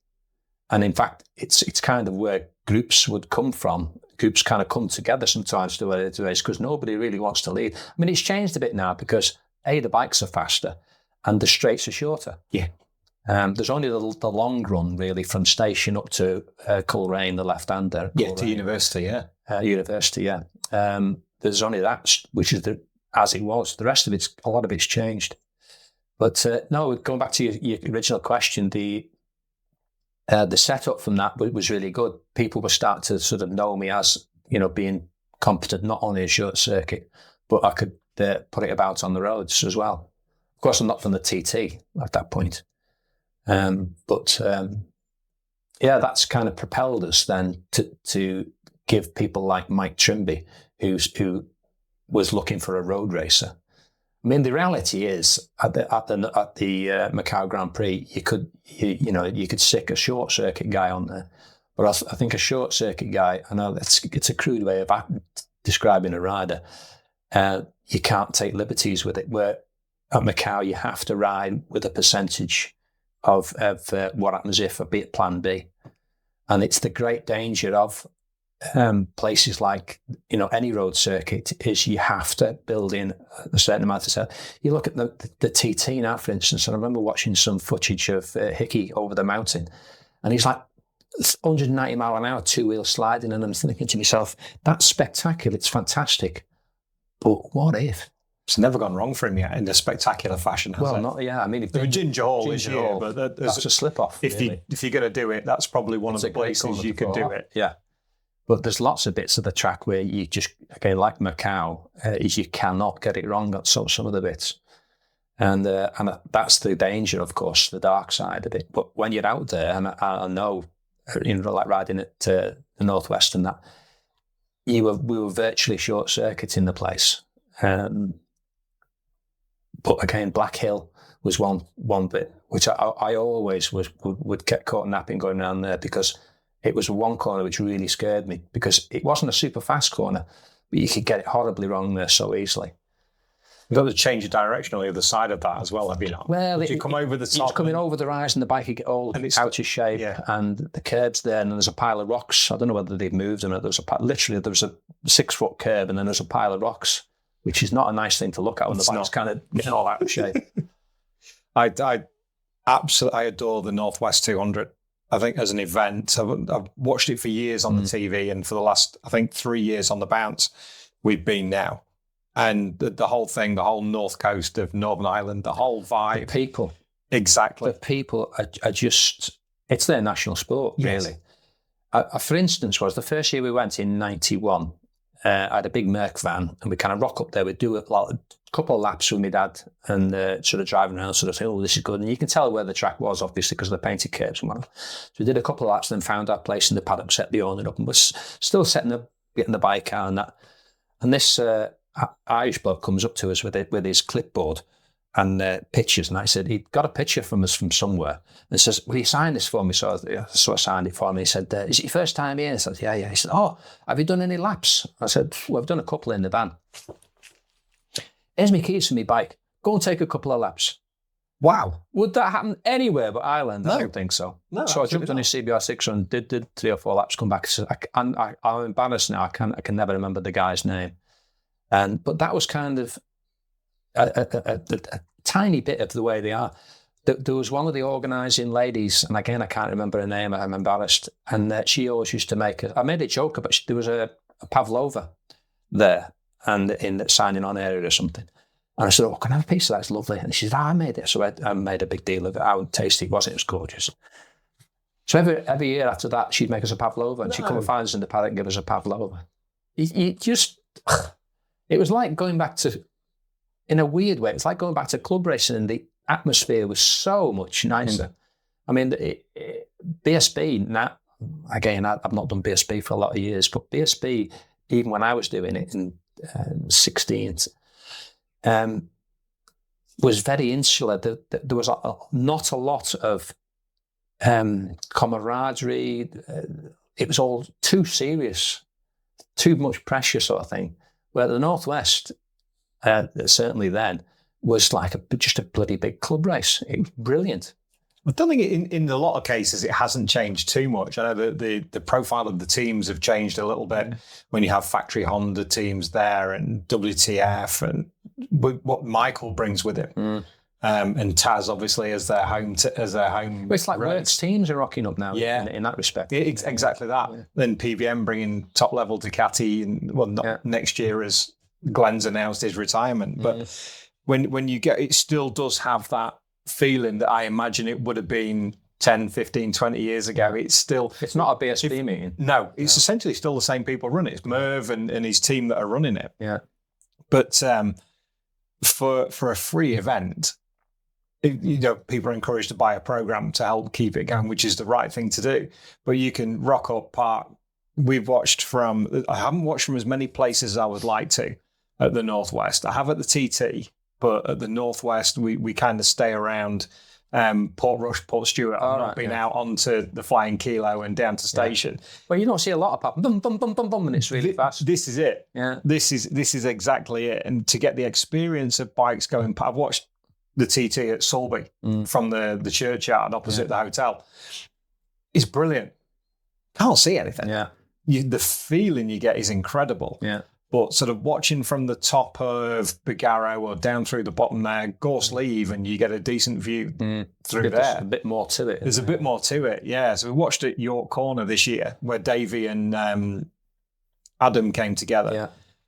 And that was great fun to watch because they're literally just under the wall as you get. My stood with Roger Burnett at the time as we were watching that. And the feeling that it gives is just an amazing event. Well, I hadn't, literally, in 91, I hadn't experienced any. It was my first road race full stop.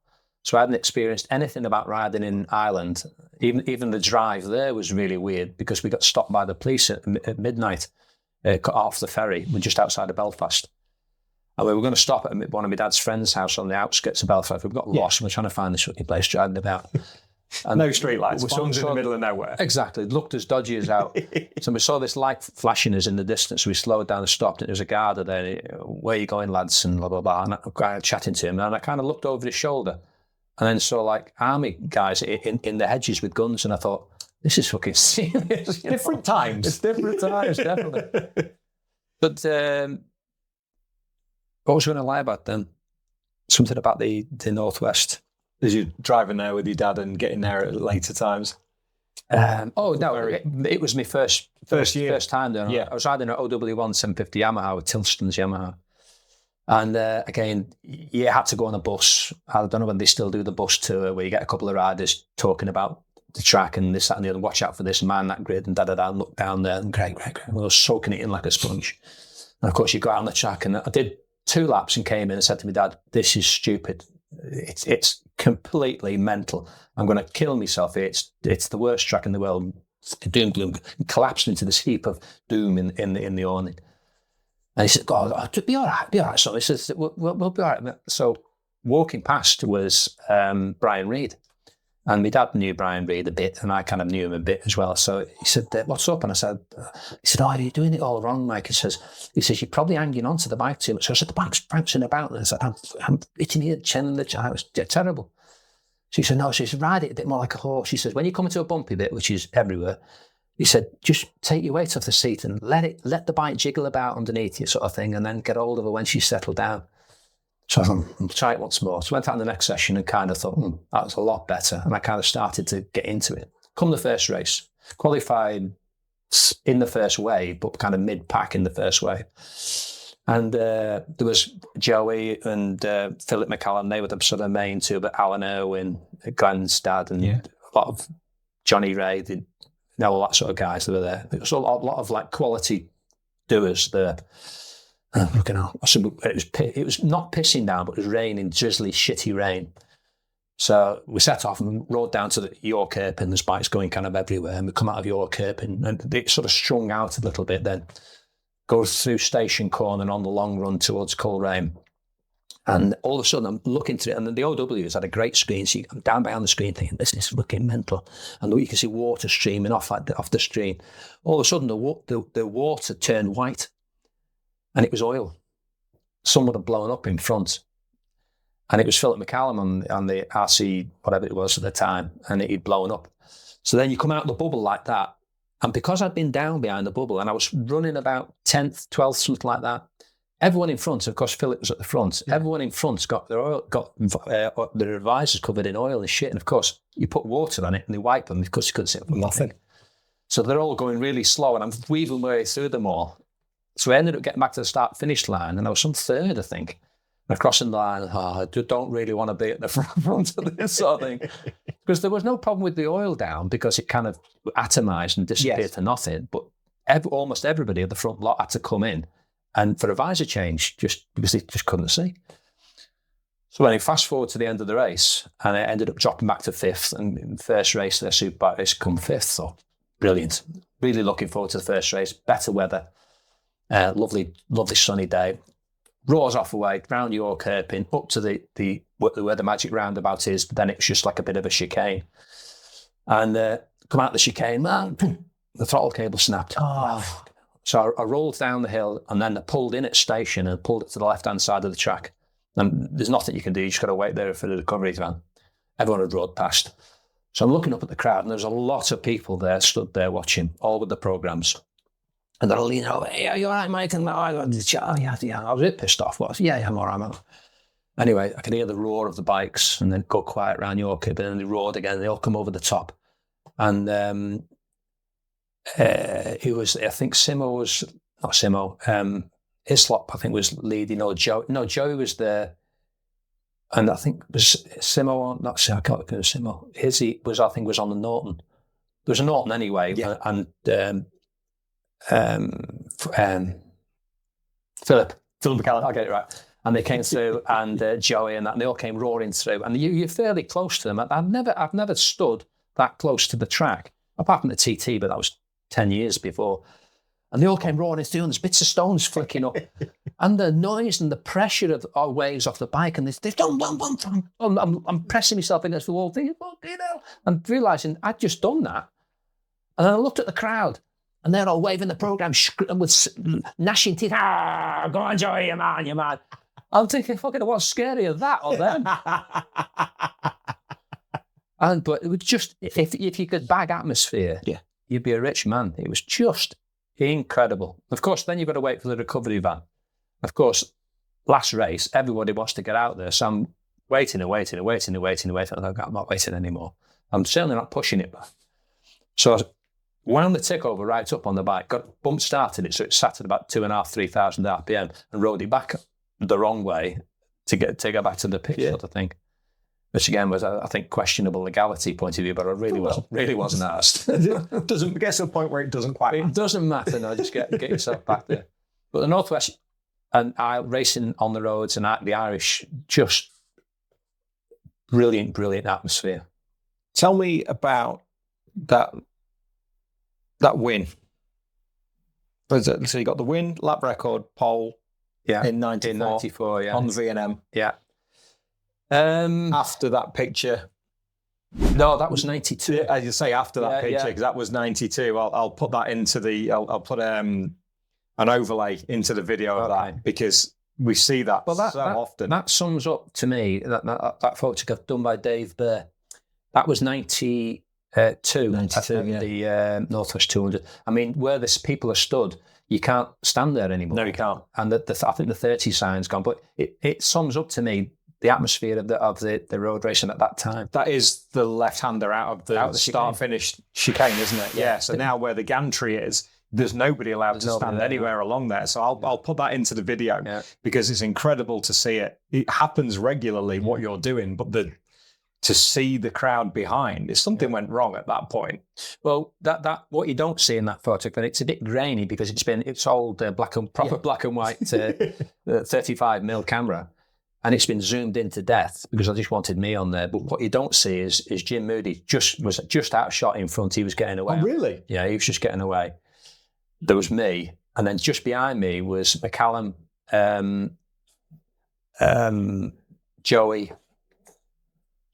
I don't know whether it's Alan Irwin. There was about three or four, just literally just outshot. They were coming through the chicane. I'm kind of leading the group coming out the chicane. And it was called curb crawling because I'm crawling on the curb. Literally right in the angle of the curve. But the 94 event, there was a little bit of pressure because I came third then. I came second in the Supersport in 93. So I was it was a building up, and I knew my way around. I felt confident. With the team with V&M, we knew we were on really good bikes. I mean, Jack and the boys, and Steve, it was the best team I've ever been involved with. I've been run with some good teams because it was family style, and you met Jack, you know what he's like. Absolutely. And Jack just wanted to go racing. It wasn't really about getting money, about this, that, and he just loved the sport. Steve just wanted to stay in the dyno and make fast bikes and have a few pints. And again, I can tell stories about that pair. Brilliant. But going back to the Northwest, qualified on poles, feeling really good, got a reasonable start, and it fairly quickly polarised into a race between Simo, me, and Mark Farmer. And Mark was my teammate. He was on the other V&M bike, even though Simo's bike was a V&M bike, but it was on Duckham's colours. And again, it was all just placing the bike at the right point. You had to, no matter what happened, you had to be in the last chicane, Juniper chicane, you had to be there first. Because realistically, unless you'd make a mistake or you're totally desperate, you've got it in the bag. There's very few people going to get under people going into the top of Juniper Hill itself. And I think they should almost, maybe I'm speaking out of term, it should be a yellow flag corner, because you shouldn't try and get underneath some of it, because there's no plan B. It's a big crash waiting to happen if you dive under people there. Oh yeah, I didn't mean to. He braked early. No, just don't do it, sort of thing. The race is finished for me by the time you get to the chicane, and I got there first, and it was a shit or bust sort of manoeuvre. I was leading on the run down on the coast road, and you can hear the other bikes around you, sort of thing, and it's just a screaming and yelling of bikes. And I get into the corners, pulling back gears, trying to get it stopped. I went for the middle of the track, which isn't the quickest way into the chicane, but tactically it worked for me because you're defending and it's a reasonably quick line. I knew Mark was going to be out to the right and he was going to try and run down the outside of us. I'm not sure what Simo's plan was at that point. And then we got through the chicane and I thought, just keep it together. Because of course it was going to be a big win for me. Absolutely. And I crossed the line, I broke the lap record that lap. And it's changed, of course, the lap times now because there's chicanes and all that. But the average speed down on a 600 was 117 something. And I crossed the line and I stood on the Coca-Cola rostrum and it's just fantastic. And across the crowd are going mental. Jack was just on the rev limiter.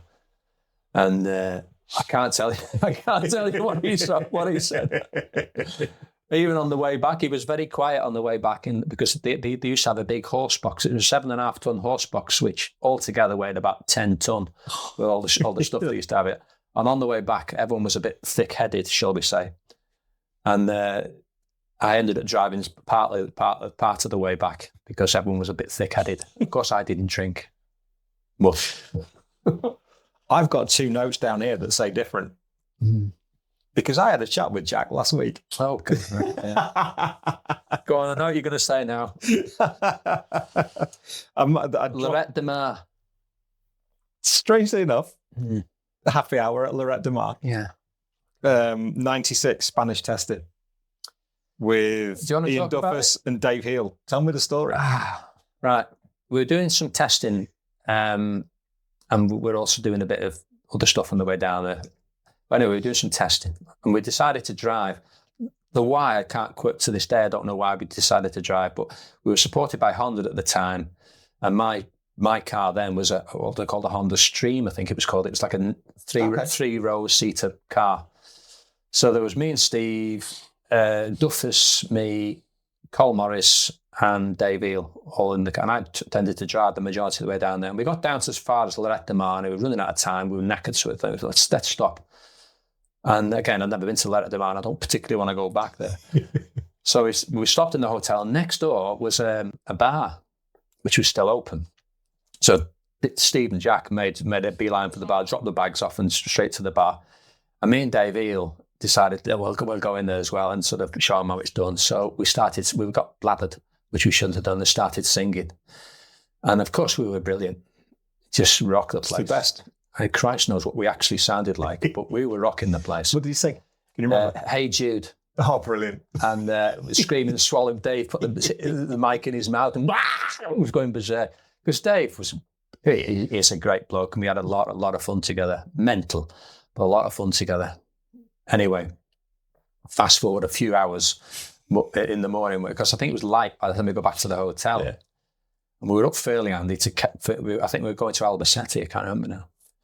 Anyway, we all pilots in the car, and I just was not in the right frame of mind. So I got on the back seat and was feeling very fragile. And Jack, again, he's a 2-speed man, flat out or stopped. So they're swaying about in the car, even on the motorway. It's all over. I said, fucking hell, Jack, just stop a minute. So I've got to stop. I've got some contents I need to get shut off. So I relieved myself at the side of the road. And I think, who else? I think Dave was a bit fragile as well, but I was outside. Anyway, I got back in. He said, take me time a bit. So it's meant below 100 mile an hour then. So anyway, on some of the motorways there were quite long sweeping corners, and the car's getting a bit on edge sort of thing with Jack driving through the corners. Anyway, he eased off at one corner. We all started calling him a lightweight for easing off. That was a mistake because he never eased off again. And just how we got there was just unbelievable. 2-speed Jack. He's brilliant. He couldn't get that story out quick enough. Yeah. And the second story involves the island at Mallory Park. Oh, right. Chris, yeah. And was it Chris Meek? Chris Meek. I didn't know Chris Meek at the time, but he basically owned Mallory Park. And I had Dale, my son, was probably about 4, something like small anyway. And he was pestering him because on the island, I don't know whether it's still there used to be like this globe. It was like a greenhouse type thing, futuristic bubble type thing. And there was a tiny little bit of a wooden bridge. That's right. My son Dale was mithering me to go there, so I said, come on, we'll go over there. So Carl Morris, I think Kevin Mechanic, we walked round, crossed the grass, crossed over the bridge, and we'd have been there about, 20 seconds, and this Jeep comes tearing across the grass, and this bloke got out slinging a load of fucks into us. I didn't know who he was. So I says, do you mind not swearing in front of me child sort of thing? And he carried on, so I slung a load of fucks into him and a load of fucks back. And he said, I'm Chris Meek, and I still get the fuck in here, sort of thing. So a big standoff, and not fisticuffs, but big proper standoff sort of thing. And I says, come on, we'll go back now. So I went back, and that to me, that was done. Bit of a blowout, yeah, whatever. Gets back. The following morning, Jack, you're going to have to go and apologise. I'm not apologising to that bloke. He says, you've apologised or we're not racing. We're, as in the team, aren't racing. So he says, you're going to apologise to him.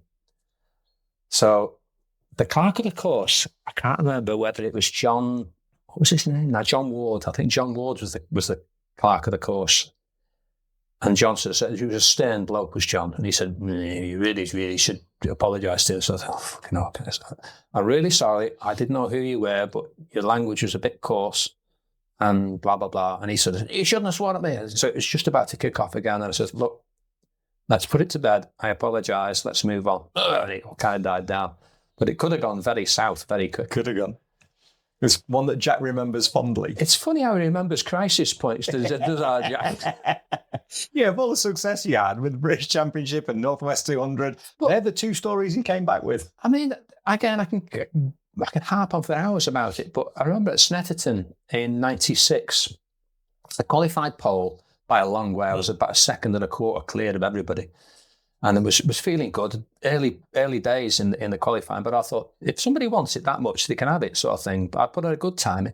And Jack's pacing up and down the garage, and I'm sat in the garage reading MCN. And there's about 15 minutes to go. He says, get out there. I said, why are we still on pole? I said, don't matter any difference if we're not, well, I'm still going to be the front. No matter what. Yeah. No, get out there. Put my paper down, puts me out, fucking storms out, jumps in that. Went out there. Ended up high-siding, coming out of the back straight and broke both my wrists. So to this day, Jack, he bloody caused that because, I was wound, he wound me up going out there sort of thing, and I just didn't need to do it. And I was still on pole, and I still was on, or should have been on pole, but of course I wasn't there. He's a bugger. I have so much love for that bloke. I know, I love him to bits. He's incredible. But this goes back to what you said about good people. Mm. And there are some shites, there are some difficult people out there, we know, but they don't end up on this podcast, that's for sure. But you talk about Jack and Brian Reed and Phil McCallan and Simo and Jim and just good people all the way through. And that's part of what makes the sport what it is. And part of why I enjoy doing this so much, to listen to the stories. When you go back to Marlborough Clubman's and you talk about Nigel Bosworth, Sorf and people like that. And then Mara comes into play and Phil Borley and the names that I used to watch. I was kind of just finishing school at that point and joining the RAF, but it is such a privilege to sit and listen to the stories. It would often be in the Supersport in that golden period for me. It would often be a handful of people which could have won any race. They were very, No question. very rarely runaway leaders or runaway winners. I mean, Mara was exceptional. When he got if you gave him clear track, he'd usually clear off. Yeah. And Mara was particularly good. But, no taking away any of the other guys. I mean, I remember one race clearly at Cadwell Park, 95, 96. No, it wasn't. It was 93, blind, before I was with V&M. And same people, different teams or whatever, but same people kind of do it, banging away there. And Jim was out leading, Simmer was second, Phil Bawley third, me fourth, and we're just about to start the last lap. And there was enough of a gap where, unless somebody cocked up, that was going to be the finishing order. Anyway, went into Coppice up to Charlie's one, and I could see Jim was having problems, and his gear lever fell to pieces. So that was him out. I thought, look, on the rostrum here, happy days. Come onto the back straight, and I could see Simmer was like shaking his head and doing stuff, and he had a contact lens which was messing about and flipped out. So he dropped behind us. So it was just down to me and Phil. I thought, oh yeah, I'm on here, but I'm just going to settle for second, no problem. Anyway, just as we come out around Chris's curve on the run down to the gooseneck, Phil's bike started misfiring. I don't know what it was to this day, Phil's bikes were always bang on. I mean, when he obviously jumped ship and worked with Absolutely. The Ducati team, and you couldn't have a better bloke on your side. Anyway, it just started misfiring. I got to the front. Totally, lady luck was on my side there, 100%. And in fact, when we got back to the rostrum down near the start-finish line at the end of the race, Fred Clarke, who was doing the commentary, and God, what a bloke he was. Depth of knowledge, etc. Lovely bloke. Another one. And he was interviewing us, and I've got my helmet in one arm, I've got a bottle of champagne, the laurel wreaths on, helmet, gloves, and this, that, and the other. I'm chatting away, and I lady, and I recounted the tale of what went on. And just as this happened, the presentation lady gave us this beautiful cut glass. It was like a flower holder with a grill on, stick the flowers. Yeah. The most beautiful thing in the world. And I said, oh, that's beautiful. And dropped the thing on the floor. And I said, we've just been talking about Lady Luck. And Fred nearly shat himself. We were just belly laughing, roaring, laughing sort of thing. And he said, don't worry, Mike. We'll get you another one. Don't worry. It was just so, he couldn't. I've never seen Fred stumped, but because he just couldn't talk laughing. It's very rare that man was lost for words. Brilliant bloke. Very, very rare he was lost for words. And a massive part of British motorcycle racing for 50 years. He commentated on most of your races. He's the one who called me Spike. He dubbed me Spike. He didn't call me Spike, but he was the one who picked up on the term. Yeah. Which was a quick story. Yeah, where did it come from? We were at Mallory Park. I'd had a horrendous qualifying. Basically, going down the start-finish straight, the oil cooler, an external oil cooler, the oil line blew off, sprayed oil straight into the back tyre, high-sided, straight on, bike absolutely bollocksed. I'd gone home to get some spares, so we'd worked through the night and we'd had a few beers, and just to try, we're almost at the point where we're going to say, bollocks, let's call it a day. Well, let's get the bike together. So we worked through the night. So the following morning, I was slightly hungover, absolutely dog-tired and feeling rough. Basically sat there in the awning. And Fred used to come round every morning and make notes. How are you getting on? Anything to go? All this stuff which you can yatter about. So I'm feeling rough, proper rough. And my mechanic, Kev, was unbelievable. He could get so drunk, he couldn't talk, walk. He was just this creature in the corner, gibberish, An hour later, after he did an hour's sleep, brand new again. Wow. Unbelievable. Hate people like that. I know. Kev was happy enough, and Kev was laughing at me, and all right, Fred, how are you? And, I'm feeling rough. And Kev says, yeah, he's rough as a dog. He said, oh, what sort of dog? And Kev said, Spike the dog. Off the Spike the Bulldog. Spike the Bulldog. Yeah. So he went, wrote that out, Spike the Bulldog. And that's where Spike came from. He called us Spike. Whether you love it or loathe it, if somebody calls you a name, you run with it. It sticks, doesn't it? Especially when they're calling you it all through a race and you can't answer back. Exactly. So it sticks. Spike, that's where the name Spike came from. Incredible. And I can picture Spike the Bulldog as we speak. Yeah. Because it's that age group again, isn't it? Yeah. What are your best memories being? We'll close off the V&M side of things. When you look back at your time with V&M, what sticks out with you the most? It wasn't the racing, really, even though the racing was great. And from a team perspective, to me, even though they were sort of, I wouldn't say an amateur team, they weren't certainly later, but then it was a proper family, 100%, total 100% commitment team. They do whatever it took to get you out there. The Yamahas then, they were the best that they could possibly be. You couldn't have a better bike underneath you. And I knew when Kevin mechanic hit us on the back after he popped the stand out, I knew we were going to win or get up there, because I knew that what was underneath me was perfect. And Jack was 100%. And so behind him, you see him leaning over the pit wall, give you the big go. Because that's all he wanted was to go out there and do the best you could. Where you finished, I wouldn't say it was immaterial, but if you knew you did 100%, there would be a reason why you didn't win. And so the racing itself, again, I was with them for 3 years, and we had lots of ups and a few downs. But the racing was for me what the team was about. The team was that, if you could bottle that motivation sort of push from within the team. And it was infectious because everyone within the team was like that as well. All the mechanics would kind of be buoyed up by it. There was no depression, or very rarely would any downsides, because if it felt like it was going to be iffy, Jack would turn it around and motivate you again and get yourself going and that. And Steve was kind of quite constant in the sense of he was kind of... Jack was the front man. He was the voice of. He was V&M, where Steve was very much part of V&M, but he would always kind of drop behind the back, and every now and then he would bowl a googly or like shoot somebody down, and he'd come out with a saying or something like that, and we'd all again, and it was just great times. And I think if you're a happy rider with a good quality bike and a team like that behind you, you can't go wrong. If you did, it's your bad. You need to look in the mirror. Yeah, you've got to look in the mirror. And again, we had some fantastic times, and I owe a lot to the pair of them.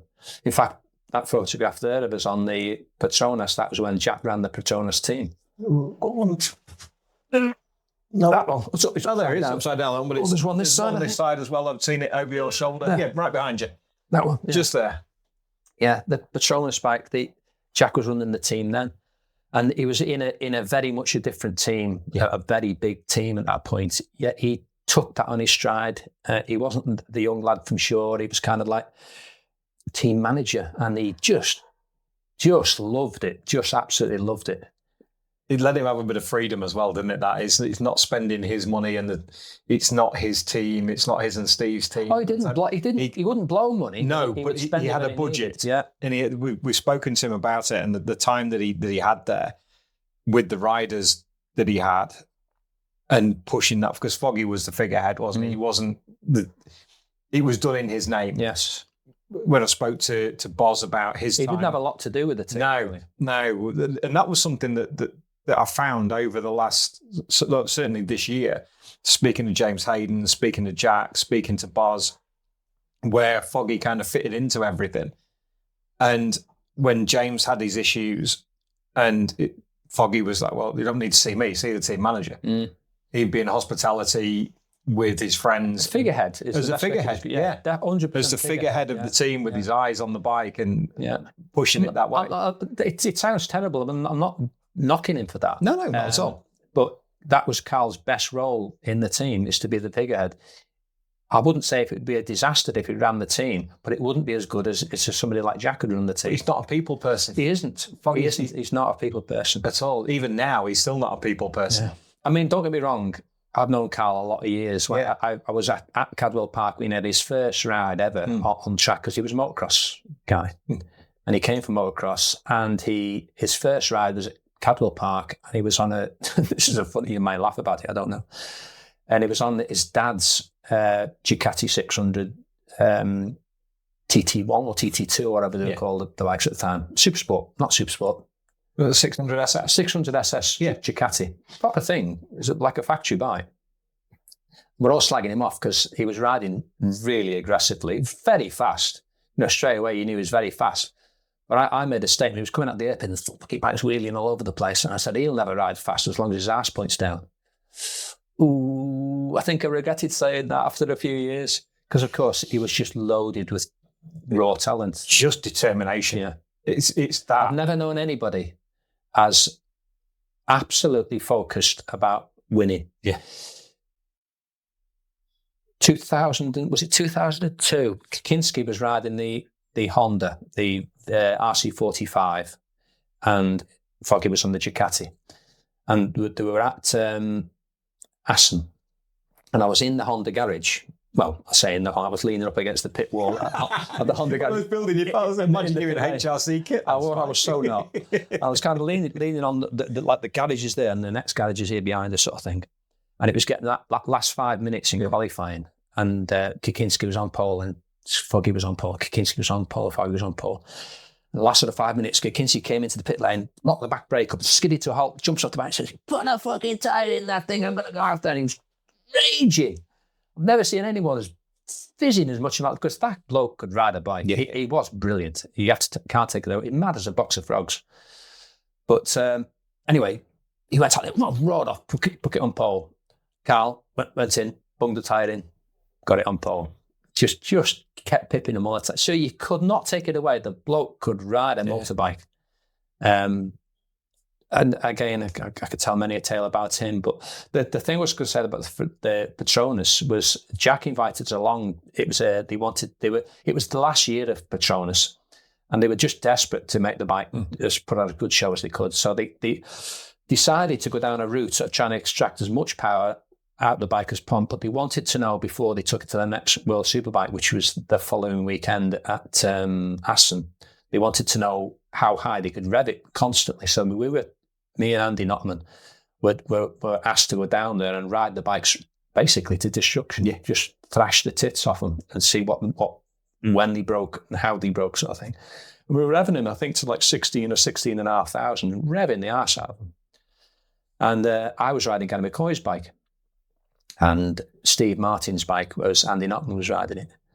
And it wasn't a great day for me, really, because we just started the third session, because they basically hired a track day, and they took an entire group just for us to ride around it. So we had the track to ourselves, and the weather was closing in. And Jack said, "Stay out as long as you can." Famous last words. And it just started to drizzle a bit. So arrives at turn one, chucks it into turn one. We might get another lap. No, we won't. And I remember. And the next thing I really remember was being in Norwich Hospital. Funnily enough, I was about to say, was that Snetterton? Because I'm looking at the picture behind you, trying to work out pit wall. That was Snetterton. You and your relationship with Jack and Snetterton strikes again. It did. And it was a little fraught after that for a while, because I checked myself out of the hospital. It just basically cracked me nut hard. And I said, "Look, I'm going to be all right. And I'm a bit Barefoot Monkey dishwasher, but I'll be fine," sort of thing. So by the time we got to the circuit, it was about 4 hours later. And I said, "How's the bike?" Jack says, "In the fucking van." He meant the truck. And they completely stripped it down, because from there they were driving to Holland. Yeah. But of course they had to go back to the workshop to rebuild the bike, because the bike, it did a proper job on the bike, snapped the subframe off, broke the worst thing was it broke the lugs off where the frame, subframe was. So they had to either change the frame or weld the lugs on. I don't know what they did in the end. Best not to ask. I didn't, funny enough. I sort of said that I'm just come for my gear, which was next to nothing, because of course I got changed in the garage, and I'd gone to hospital and they led this type of thing. So picking up a few bits and pieces and scuddy out there. And I can't remember the guy. There was a mechanic there called Gary. I can't think of his second name. And he sort of give us the nod, like, you did all right, really, but like, don't come back. Don't come back Monday look off him. You know what I mean? You didn't get too many of those in your career, though, did you? I didn't. No. Your career worked well in that sense. Yeah, I mean, again, I've rode for some quite. I rode for DRE, which is the backdoor Ducati works team. I rode for Yacht, Yamaha, Phase One. So for a lot of what I would describe as pretty good teams, Bolliger, the endurance team, because of course in the sort of 2000s, early 2000s, I switched, late 90s into the 2000s, I switched into endurance because again, I love endurance racing because you're out riding your bike for hours. It's bloody great. And I switched into endurance mode, and endurance helped me develop as a rider because you can't beat bum and seat, that sort of stuff, really. Short races are okay, give you a good idea, whatever. But the one thing which endurance taught me more than anything else was body management, is how to control yourself on the bike so you're good for the last few laps. Because you can, even in a relatively short race, 10, 12 laps, you can kind of knacker yourself up physically so that you're struggling towards the end. But endurance, you're on the bike, then you were on the bike for well over an hour. So you couldn't afford to burn yourself out. And also the thing which it gave me as much as anything else was the ability to overtake. Because, again, I'm sorry to bore you. Not at all. But what happens in the average sort of scenario race, scratch race, is, let's say it's 12 laps, 15, whatever. You've qualified where you've qualified, and then on the assumption everyone's qualified okay, you'll kind of roar off. And then you fall into the sort of a race scenario, and there's a little bit of overtaking, and that's the end of the race. Unless you get a bad start and you work your way through or whatever. But generally speaking, you don't do that much overtaking. No. Or the people you're overtaking are the same people you're repassing or whatever. Where in an endurance race, after let's say if you started the bike, it fairly quickly settles down into a rhythm. But then you come in, you ride a swap, whatever. So when you next go out, and you go out onto track, the guy you come up behind can be the slowest guy on the track or the fastest guy on the track. You have no idea where you are in relation to who you're with. And you've just got to go straight back to 100%. You can't sort of bed yourself in and work yourself up, get yourself going. Particularly when I was working with Russell Benny from Phase 1. He was so analytic when it came to monitoring your times and what you were doing and why and this, that, and the other. And I remember one time we did, it was actually my first race at the Bal d'Or in 94. About 2 months after the race, something like that, he rang us up and said, Mike, he says, lap 308. He said it was about 4 a.m. He said, what went wrong at the chicane? How the fuck do I know? It was halfway through a race. I was probably asleep because it was 4 o'clock in the morning, some godforsaken time. Mid race, I can't tell you, Russell. She said, did you go on? Or did you run wide? Or did you have what was the problem? Because he was even that 2 months after the race, he was still going over how he can improve himself. Brilliant bloke. Yeah. Mad as a box of frogs. But a brilliant bloke as a tactician sort of thing. And he was constantly trying to, find out how and stuff and this, that and the other. Of course, I just like riding my bike fast. That was all what I was doing. It's the endurance side is fascinating. You've got podium at Bal d'Or, Imola, excuse my belly rumbling, Imola 200. Yeah, we won that. Which you won as the last British rider to ever do so, or the only? There's only me and Paul Smart. Paul Smart. Because they did the bike after. He was the last one. He was, wasn't he? That's right. To win before I won it. Yeah, that was 2000. You didn't get a Ducati 2002. Did you? I didn't know, funny enough. Mind you, I did ride a Works Ducati with DRE a couple of years later, which was, again, one of the best bikes I've ever ridden. Fantastic bike. No, but the time with Phase 1, my first one was the Bal d'Or, which was, again, sink or swim. I got the call at the last minute sort of thing. Familiar tale, this, isn't it? Yeah. And do you want to ride yet? Of course I do. Less time to think about it. Let's get on with it. And I thought at the time that, endurance racing, it's a case of all, steady away and you kind of trundle around and do it. No. It's flat out from lap 1 to the lap in. And Russell, he was particularly keen on that. When we won at Imola and then we went to Silverstone and we were fighting with Warwick Nolan on the Zhongchen Chinese team and then the Yacht team as well. They were the top 2 real teams that we were battling with. And at Silverstone, it was a 200-mile race. So again, it's like in endurance terms, it's a scratch race, but it's still a lot of bloody laps you've got to get under. And so there was just me and a French guy called Freddie Moera. We were riding. Freddie was quick. He was a French superbike guy and, bloody good egg. And we were pretty similar on lap times and that. But I started the race and then did a fairly long session. Freddie jumped on the bike, did a session, and I pushed at the end to get us back up. But essentially, when we lost the race by 14 seconds, which is not a lot at the end of the time. And when he did his breakdown of the race afterwards, and he was really pissed off, Russell, at the end of the event as such, because we lost the race because of, and I don't mean this in a bad way, Freddie, because of Freddie's outlap and his inlap. And in endurance racing, you're on the bike for as long as you can, sort of as long as fuel can take you, and then you get a countdown mark 3, 2, 1 in. And you're praying to see the 3, 2, 1 in sort of board, because you no matter, even if you pace yourself, you're still knackered. So when he saw his 3, 2, 1, it started to ease up a bit, because statistically, in endurance racing, the biggest number of crashes happen when you first go out and when you're waiting to come back in. Okay. Because your concentration starts to go. Yeah. So Freddie, he's back a little bit, and his last lap, he lost something like 4.5, 5 seconds. He kind of cruised back in. Touring back in, a proper in-lap. A proper in-lap. Yeah. And then his outlap was kind of, stretching himself and getting himself sorted out and that. And Russell said to me, he says, when you cross that line at the end of the pit lane, it's the last lap of the race and you're fighting for the win. He says, you go 100%. And Freddie didn't. And we lost by 14 seconds. It was frustrating because, you can basically see the guy you're chasing to a point.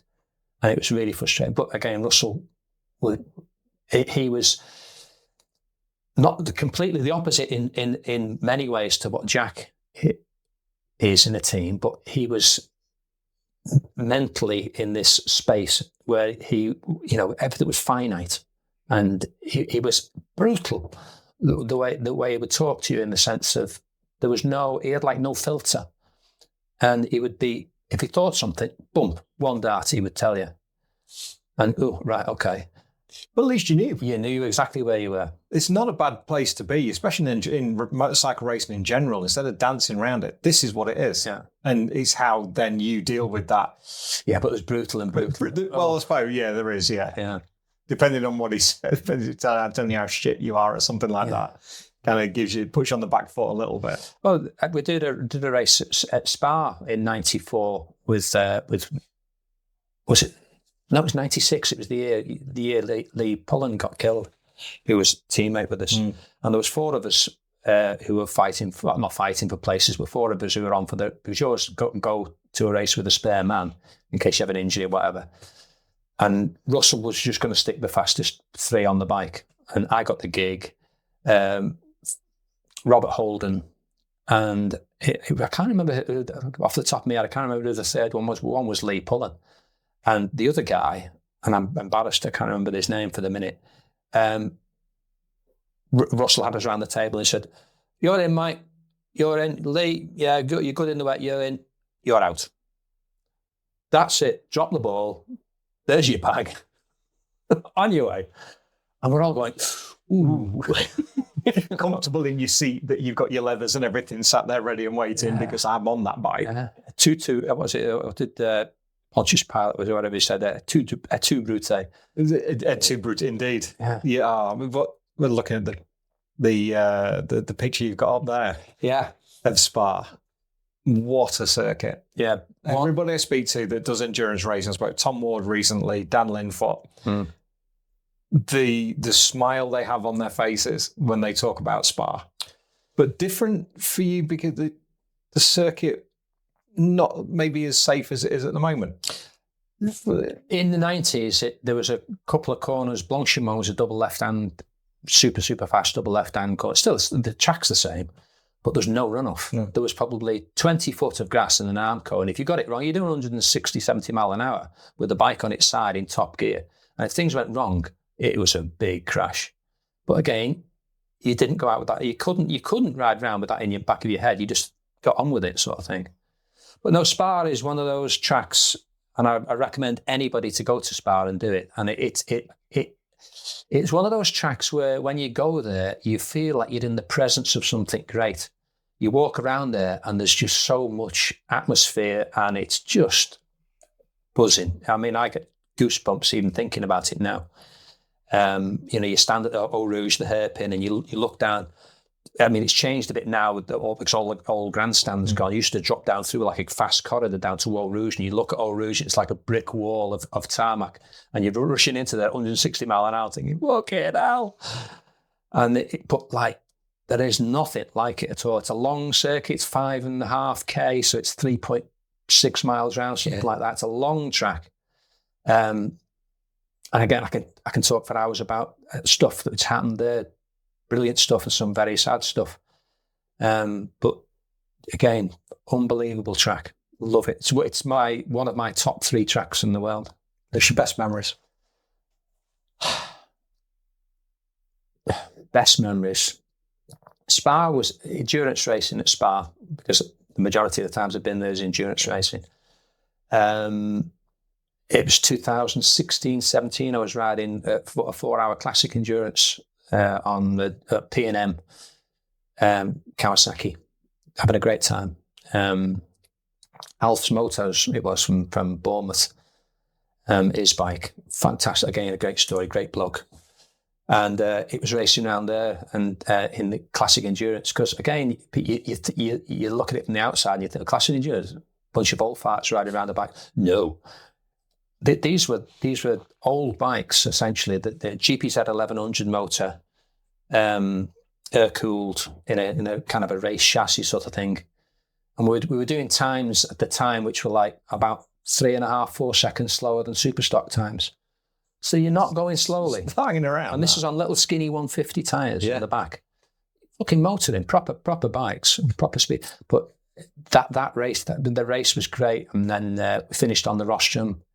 And just fantastic times. You don't have to win a race to have a good race and enjoy it. In fact, some of the best races I've had, I've never won.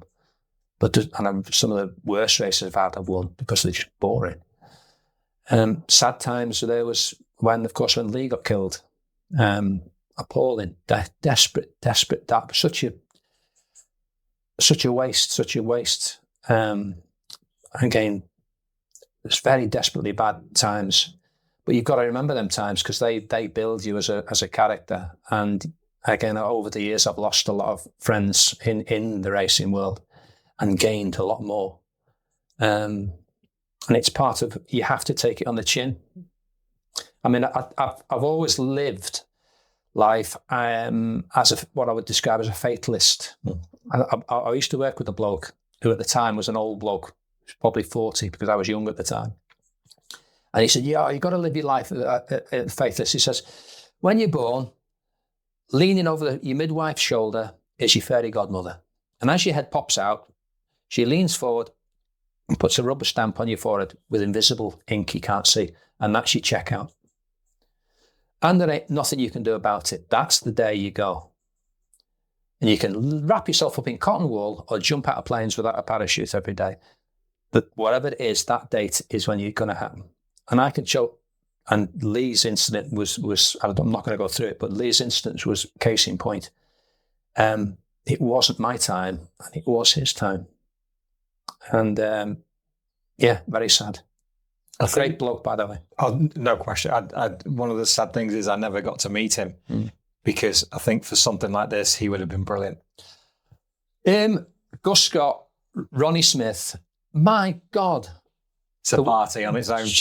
They were before the internet, but they would be internet mega stars. Ronnie, just unbelievable.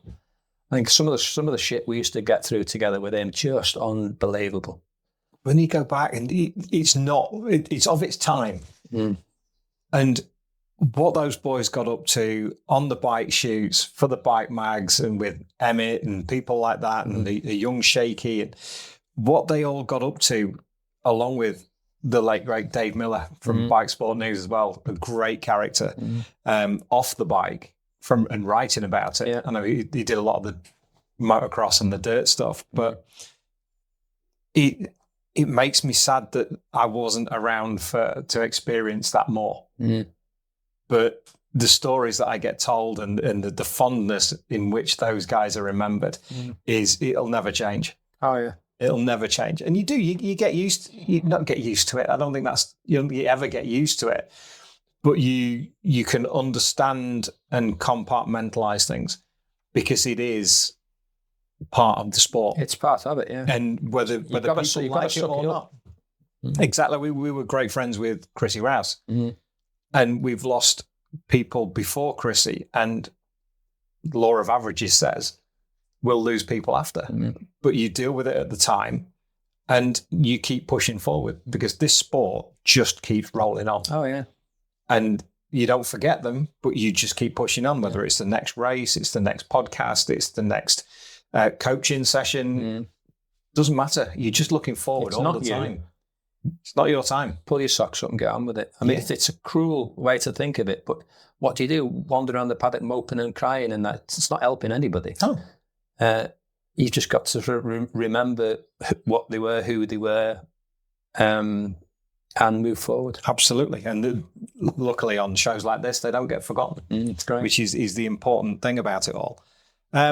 Before we wrap this up, because we could be here all day and I would love to come out and do this again because there's so much more to talk about. Oh, God, yeah. And when we spoke on the phone a couple of weeks ago and you said, look, my memory's not great. I'm doing a mind map and it's actually, you haven't even looked at it. It's amazing how the recall comes. I said to you, I've got my notes. I've had a look on the archive on the website and we'll talk about stories.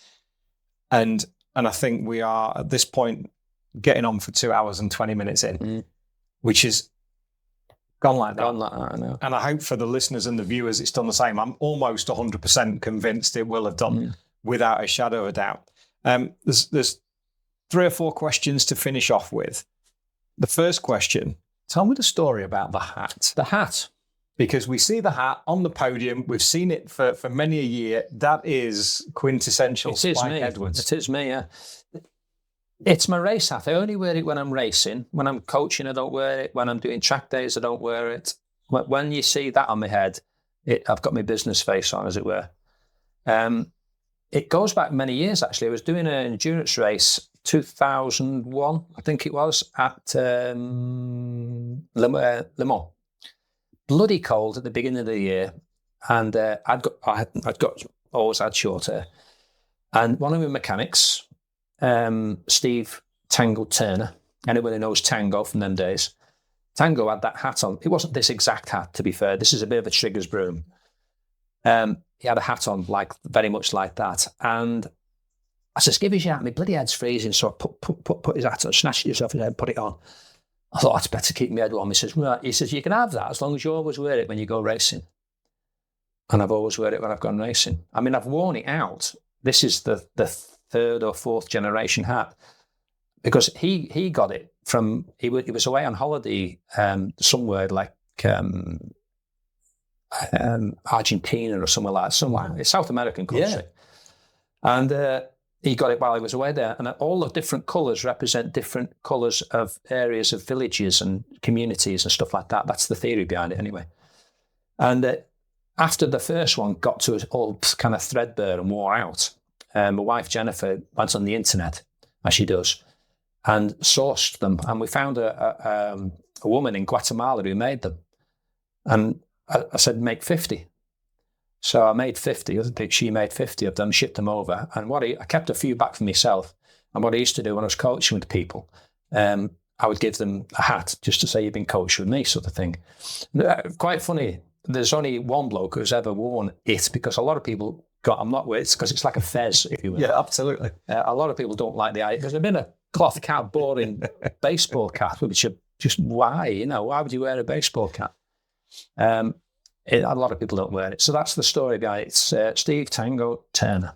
Wonderful. Because we got the coaching side of things, the riders you coached over the years. There's definitely a part 2 to come with this, without a doubt. Before we go on to the final 2 questions, I need to have a look at our Patreon page that we have, where we ask our supporters for questions of our guests. And we had a couple of them write in, because some of them are a little older and remember you racing.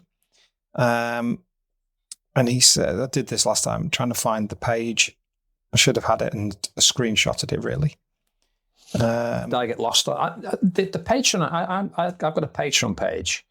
And when you're on a laptop or on a computer or something like that, it's much, the app version of it is crap. It is. It really I agree. The actual web page is so much easier. Yeah. But to work it from here, but I found the first one is from our great friend Mick Strickland. Given the many different riding styles now demonstrated across BSB, what style and skill package does Spike believe makes a good all-round rider on our circuits in Britain? And also, who is your young talent top pick for the future? 2 questions in one. 2 questions in one. Well, style is a bit of a weird thing. If you look at me, my style is very, very old school. I remember Simo once said to me, I rode around the outside of him at Mallory Park going around Gerrard's, and he says, Mike, for fuck's sake, at least look stylish. He says, you look like you're going to get the chips. Dead centre. There's just off a little bit, a bit of a knee out, and that's kind of it. There's a lot to it. A lot of it is depending on how fast you're riding, what you're riding. I can understand the theory of the your Marquez type style. You look at people like him and basically all of the modern MotoGP grid, and they almost have to do what they're doing just to keep the thing on the wheels, sort of thing. You're lowering the centre of gravity, trying to keep the bike upright, all that, blah blah blah blah. And you look at people like Valentino Rossi, who had to evolve, otherwise he just wouldn't have been able to keep up. He had to go through a series of change. But I do see people riding around on track days who are like 20 seconds off going how fast they potentially could do, and they've got their elbow on the floor. I'm thinking to myself, why? Why are you burning energy when you really don't need to do it? So there's a style over function, I think, which is a thing you have to kind of work out. Do you want to be fast or look good on photos? I look crap on photos because I don't look like I'm doing the thing. And then you look at other people who are, it's a shame I've not got it here. You talk about Kyle Ride. I was at Jerez earlier in the year. I was on my BMS 1000. I was going around turn 80 to fast, sort of long left-hander, just coming into the stadium. Into the stadium section. Yeah. I'm going around. I was motoring, I thought I was doing quite well. I was quite pleased with myself. And I could hear this bike buzzing about us. And come round the outside, it was like, it was Kyle Ride on a 600. Who just fucked off, of course. He loves that R6 though. I know. That's his favourite bike. He just ever. looked like he was just moulded to it. He was moulded to it, yeah. And he was elbow on the floor, everything was on the floor, and the bike's yelling its head off coming out. And I just applauded the bloke if I could have done. But in the same breath, I thought, you bastard. Just look at it. I'm doing the best I can, and you come past me like when old cunt, get out of the way, sort of thing. And but so style is you don't particularly have to do it, but it kind of helps, but only at a certain point in your riding. The problem is with a lot of activity on the bike is you're burning a lot of energy as well. So I've worked with some young kids, or younger people, should I say, who 10 laps into a session, 5 laps into a session, I can see they're struggling physically. And I'm thinking to myself, you just come out of the gym and says, you're a latent racing whippet. You should not struggle for body management. And they're just burning energy when they don't need to. You've got to relax. I think your biggest example of that is exactly what we spoke about earlier, the difference in style between Tommy Bridewell and Kyle Ride. Yeah, there's case in point. Of how to haul a bike round 2 different ways. Tommy's old school. So right in the middle, doesn't lean off too much, doesn't move his body around, he's not looking down the side of the fairing, but he's kind of a halfway house. He is leaning off a fair bit, but when you compare it to Kyle, nowhere near as much as Kyle. And I think they're the 2 biggest examples. That's a great case in point, a great comparison there, really. But I mean, you go back in many, many, many years, and you look at riders like Mike Hailwood, who occasionally would stick his knee out and would lean over a little bit or move his head, was very much vertical on the bike. But again, you can't compare the 2 because the bikes of the time, the tyre suspension technology wasn't there. you're all right. You're all right to grip at the end of the day. If you had a lot more grip, you would have a lot more problems. Yes, it's because you apples and would run a oranges, lot isn't it? faster. So, yeah, it's nice looking good. And don't get me wrong, you do have to move around on the bike a little bit to kind of help the bike. You are helping the bike by moving about on the bike.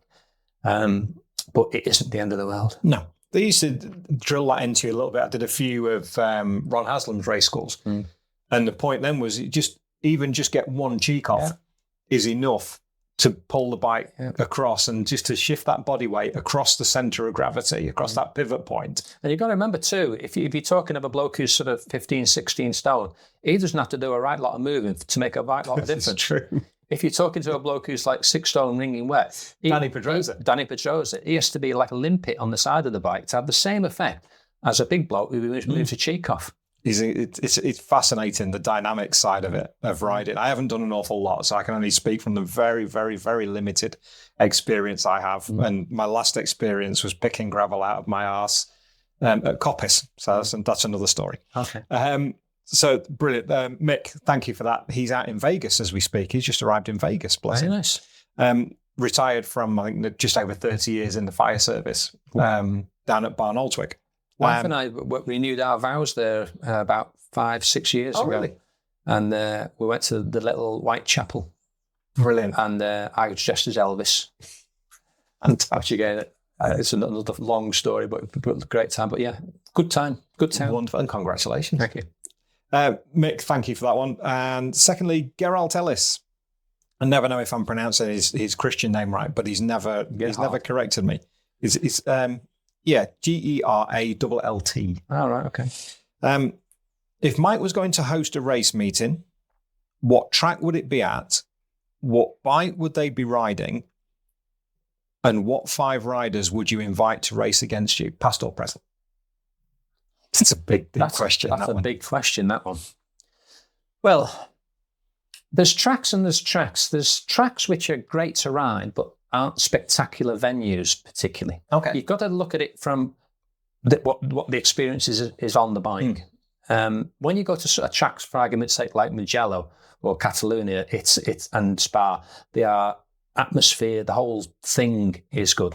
There are other tracks that I've ridden which, the surroundings are quite dull, boring, nothingness really, but the track itself is really good. So for me, it's more about the track experience. That's what you go there for at the end of the day. If you go there for a holiday, you might as well go anywhere, as long as it's pretty, it's got a nice hotel and there's good-looking girls at the bar type of thing.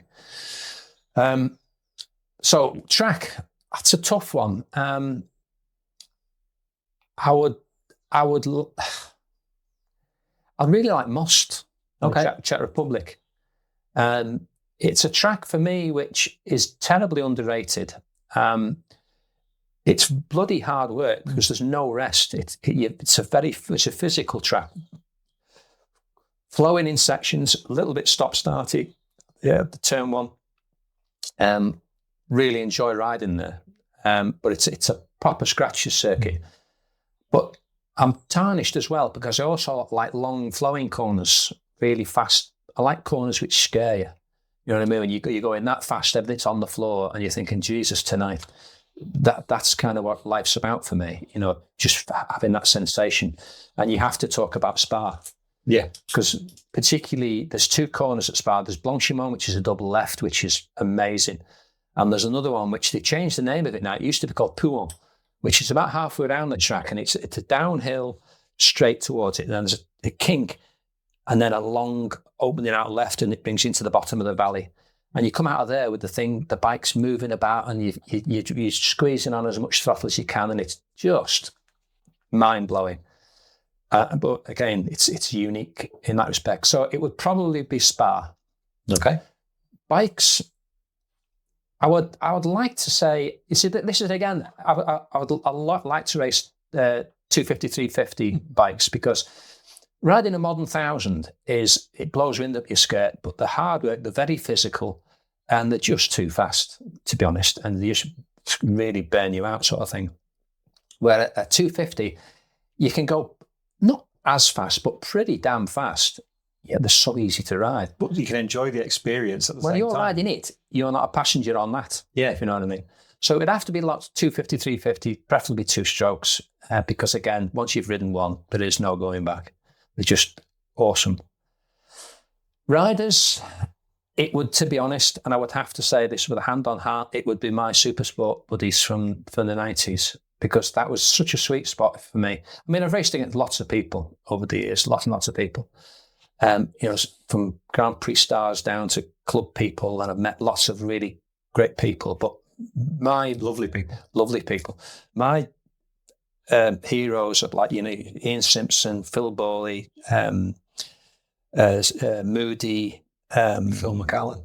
Philip, even though he's a bit of a wild card sort of thing. Mara Brown, I mentioned Phil Bowley. Matt Mellon, was Matt around at the time? Yeah, I've done a bit of scrapping, Matt. But Matt was often in different classes than I was, so we didn't rub shoulders that much. But at the Triumph Speed Triple Series, we raced together quite a lot.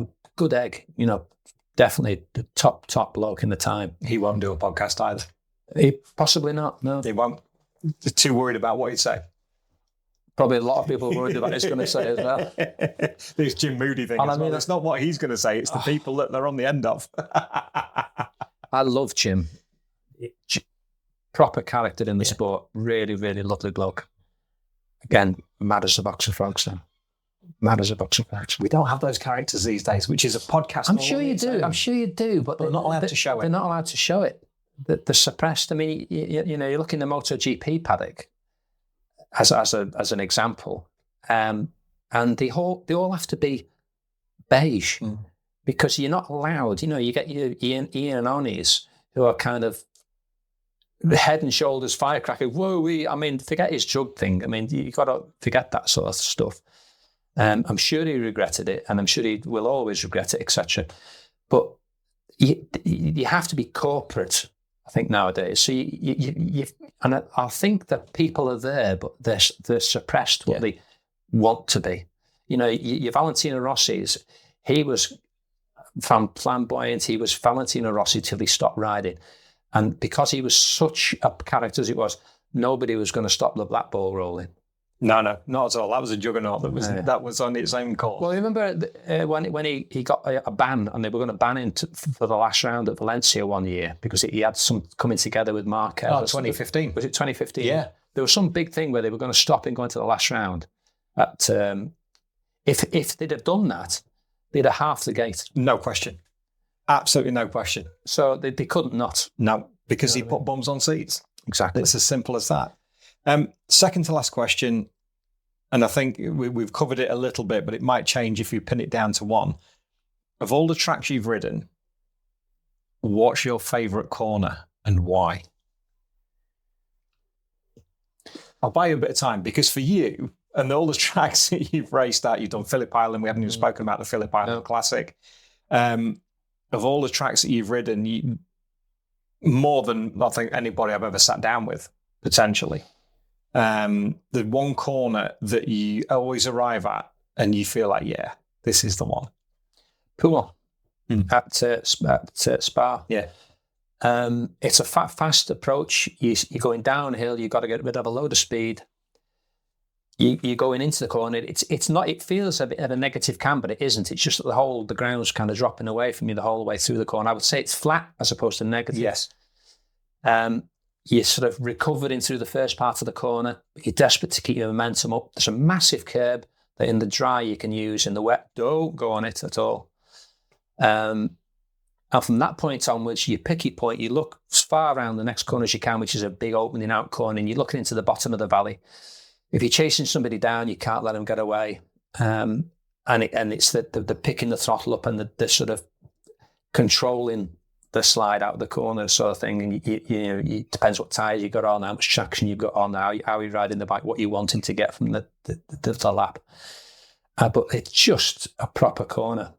And it's I mean, there's loads of corners you can go at. The Parabolica at Monza, the last corner there, a mega corner. And there's too many to talk about. Turn one at Phillip Island. Yeah. Fuck, that wakes you up. Or you look at Bezecchi and They got Maverick. tangled up. Yeah. Cheers. Wow. Yeah. And the thing there, which I mean, they talk about it, but it doesn't get as much coverage as you imagine, is the wind. Because the wind does change direction, and literally you've got to look at the flags going down the start-finish straight, because if they've gone right to left or left to right, it makes a massive difference whether you're going to make the corner or not, because you're motoring. It's a 140-ish mile an hour corner. It's a and the bike's on its side, and you wish you could go faster, but you want to survive. It's a balls corner, isn't it? It's a big balls corner of all of it. Yeah. Chicane should be banned, in my view. Absolutely banned. No question. I get why they're there, but it doesn't add anything to the racing, apart from safety. An overtaking opportunity, it was described to me once. It's not. It is and it isn't. It breeds desperation most of the time. That's the problem. Like at the Northwest, it's before you drop, when you go through the last one, Magraboy at the top. At the top of the hill. Yeah, it's a dangerous chicane. It's so tight. Yeah. It's like a bus stop. Yeah. But then you run down then to Metropole, which is arguably one of the last cleanest overtaking places before you get onto the coast road. It's the easiest safe pass there. Yeah. But it's so easy to defend. And to be honest, so easy to get back if you're prepared to. But again, when you go around the Metropole and there's a group of you, you're all planning the Juniper chicane. Yeah. That's the actual where the course finishes. That's the checkered flag there, really. Isn't it? It is. And the very final question, and one that always extends the show by a good 5 or 10 minutes, if you've a good one. What's your best hire car story?